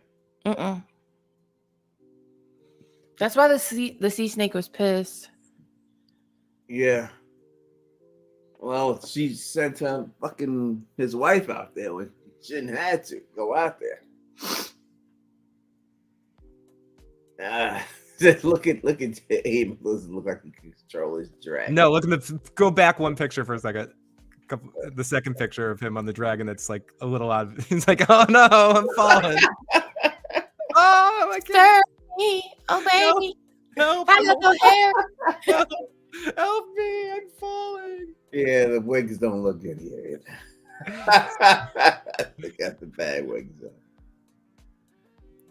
I love the Targaryen sigil right there. Yeah, her saddle's fire. Yeah, there's no doubt about it. That shit is right. That shit is right. I will not say that shit ain't right. Vhagar is so raggedy. Look at her. She's falling apart. Raggedy. Look at her wings. Her wings look like they're moth-eaten. Yeah, that shit has got holes in them and shit. Like, why would you have holes in your wings like that? She looks like Jeepers Creepers. Yeah, she looks terrible. It's like my blanket. She looks terrible. Oh, why would you have the hole? You didn't have to do that many holes. I mean, I know you want to look like the dragon's old, so let's put holes in the wings, but you didn't have to put that many holes in there. I agree with Jackie C. How is she even flying? Like, yeah, you're hard to fly with holes like that. Crotchettiness is keeping her flying. Yeah, I mean, I agree. There's no need to do that. That's a tail. The other wing didn't look as bad as that one. That one wing looked really bad. And there you That have is it, folks. That was the trailer. That was a trailer. We end on the blood, on the fire. There was so much they didn't show. Like we didn't see Jace. Do you think we're gonna get a Super Bowl full trailer? I don't You think they're gonna know. pay that money? I'm trying to think if did they last? Did they 2 years ago? No. No. Mm-mm. No, I don't know if they're paid. They don't. The whole. I think I watched the Super Bowl last year just to see, and I was fucking mad because they didn't. You know, I think that they get so much pub from just releasing it and the YouTube views and everything. They don't need the Super Bowl to promote this show. Yeah. So I don't think it's really like why spend that money? They're gonna get the pub no matter what. Yeah, the trailer was released 9 hours ago and it already has 1.7 million views. Yeah, it's crazy. And that's just on YouTube. Yeah, it's crazy. That doesn't count like all the times it's been reposted or shared on Twitter, Instagram. Yeah, they don't need it. I don't think they needed anything. So I don't think that they'll run it. They'll save that money for the budget for the filming. In all honesty, they got this shit done really fast. Yep. Someone's saying it's got 12 million views. 12 million. On this shit. Sheesh. So when do you think we'll get a second trailer then? No time soon. I'm thinking like April or May. Yeah, no time. This will be enough to listen. They know this fan base. We take a fucking 20-second trailer and stretch it to a 5-hour video. They don't need to do anything else right now. It was because they had that Brazilian Comic-Con thing going on right now. That's the reason why they released it, because they released it there. So unless there's another thing like that happening, there's no need to do anything else right now. Yeah. And all that. So I think everything else is good. Let me get to these super chats real quick before we get up out of here and everything else. Let's first start with Lady Stone Hardy Kimmy G, member for 5 months. Thank you so much for being a member, 100%. Kelly Johnson T, you've been away from Got Stuff for too long. You know, thank you. I don't know if it's been too long. I'm here. You know, I can't just rehash stuff I've already talked about. So I've been here for so long. I've done so many videos. I need new shit to do. I agree. I was gonna say I agree. And then like when George basically said he didn't outright say, but like he hasn't wrote any of Winds of Winter. Like that shit is a punt. Like it's hard to cover stuff when, like, no shade to George or whatever, but it's been like 20 fucking years. Just like tell us if we're gonna get it or not. Yeah, no, he doesn't. I think that it was such a negative blow of Game of Thrones that's the way he had it planned out that he doesn't want to do it. And I just think he don't want to put that out there. And I think that he just has other interests. He'd rather do Fire and Blood Part 2. I think he'd rather do the Duncan Egg show. I think he's more into the television shit than actually writing the books now. I think his interest has changed. Now, I don't think it means as much to him to get that done right now. And I think that's just what it is. And it happens. He's Hollywooded up now. That's just the bottom line. It's crazy. But that made it hard for me personally to cover stuff when he was like, yeah, so I haven't done any more pages on Winds yet. He should just release everything he has right now and just call it the end for the book. It's whatever. Just do whatever you got right now. That's Winds of Winter. Stop it right there, and that's it. And call it a day. And that's it. Just put out what you got, and that's it. Latoya, the Face Slayer. Thank you for super chat. Says greetings, Tony and the Teflon family. Thank you so much. Luna, thank you for the super chat. Says V Show Cannon. It's not about Sea Smoke. It's about his son was killed off. Of course, if he could, he'd come back. I don't understand it altogether. Let's talk about Sea Smoke. Yeah, and Rhaenys. Saying it's V show canon. Saying it show canon. it's not about Sea Smoke, it's about his son. So Valerian, the call is Valerian. It's not about Sea, it's about his son was killed off. Of course, he could come back. He could come back. Because yes. Luke was killed. Yeah, but they're not going to have him. They didn't do that just to bring him back. I think he's done. I think they won't show him again. I haven't heard nothing about that actor being casted in the show. I actually had an interview with that dude. Supposed to be jumping off and stuff. Smokescreen, thank you so much for the super chat. It says, damn, Alicent. Damn, Allison, you didn't show those toes. We missed him. And my man Q says, thank you for the super chat. It says, Teflon, miss me with that theory, brother. Listen, I'm just saying, nothing I want to see, but I could see them do it. That's what I'm saying. No more than that. I'm just saying it's possible. And that's it. And that's what it is. And that is the whole that is the trailer and everything else. And listen, thank y'all for coming out and watching. Thank Gray and Phil for rocking with me. Thank everyone for calling in. Thank all the other content creators who've been in the chat, and Smokescreen and David Lightbringer. Say the full name, Dragon Demands, and everyone else who's been out there. And Aura, i.e. Zebra, was up in the building rocking with us and everything else. Everyone who came out here and rocked with us and everything else. Again, trailer scale 1 to 10. What would you rate this, Phil? Come back to me. All right, there's only one other person to go to. Right, scale 1 to 10. How would you rate it? 7. So he took my number. I was going to say like a 7. Only because they didn't really show us that much. Mm-hmm. And then from what they did show us, there's not a lot that you can put together, like where like what the fuck's going on with Alicent? Like she's just in the middle of a pond some fucking where. And then like there's a scene with like just 3 boats on sand. You don't know what the fuck's going on there. So I feel like they purposely don't want to give away too much. Like they're playing their hands closed, and they're kind of like, we're gonna give them this, but they're not gonna be able to figure out anything from this. But I did like what they have shown us. Like the dragons look great. The battles look like they're gonna be good. So like Miguel Shapoknik, who.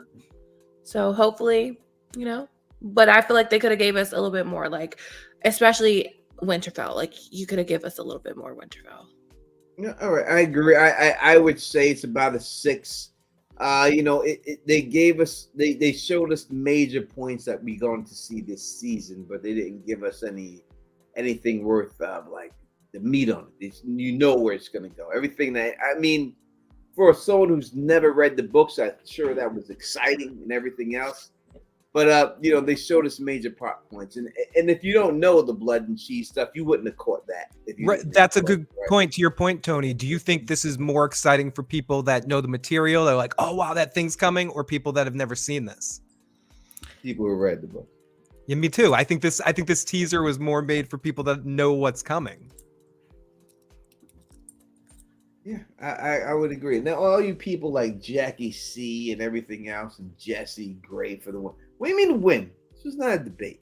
I will have a debate. Oh my God, y'all gonna get me put off Tony's channel. No, we never. This was beautiful. Me and Gray always argue, but we were supposed to do a video. Maybe we'll get it done. Not supposed to say stuff about videos. On the timeline? Yeah, the timeline video. I mean, we kind of covered it. We did talk about it. We did talk about it. We didn't go through the whole thing and everything else. We can break it down by episode though. Yeah, we got stuff coming. I have stuff coming. I have like a really big video on Dragon Bond that I've been working on. Hopefully I can drop it this week after my trailer breakdown. But you did drop the trailer breakdown, right? No, I finished it. I haven't edited it. I need to edit it. All right. I thought it was out, but once she edits that will be up. And Kelly Johnson, thank you for the Cash App. I've seen that in there and everything else. Thank you, Mogini Linguini. Oh, Mo, great to see. If Mo's for the watching, post. send some love to Mo. And everything else, you know what I mean? The back barbarians, we still up in here and everything else. All right, we out of here. If you like the way I do this, please thumbs up. Spill before we go. I know you're doing Invincible and everything. Oh yeah, else. Invincible's over right now, but I did do the first 4 Is episodes it of over? the season. Or they're taking a break. It's only 8 episodes. I guess that's the new norm. And they did 4, and then they're doing a mid-season break of like a month or so, and then coming back in early 2024 for the next 4. But I will be talking about The Sopranos next week on Thursday night. Tony and I will be on Tony's channel on Wednesday night talking about some From. And I might be away for the first week, but I know we should talk about stuff off air. I'm hoping Tony and I can cover the new season of True Detective when that comes out in, I think it's in January, I believe. January. Yeah, we'll be doing the full From breakdown. We're going to start with episode 1, and we're going to go back and break it down, knowing things that we know now, looking at everything else. We'll have clips from the show and I have to have you back on my channel for the end of the year cast like we did last year and talk about some of our best of the year stuff in television and movies and stuff. We'll definitely do all that. So definitely, subscribe to the channel and all that good stuff and everything. Hopefully I got to every YouTuber who was here. I shouted their name out. If I didn't, I'm sorry about it. Just said, fuck up out of here. Exactly, Sonic. A mid-season for an 8-episode season after being gone for 2 years is asshole level. And also for trailer fans, The Boys trailer dropped tonight too for season 4 coming up for Boys fans. So check that out as well. And if you like the way I do it, sweet thumbs up, the spread across the realm. As always, subscribe. And until next time, you know who it is. Peace and stay sexy. Bye.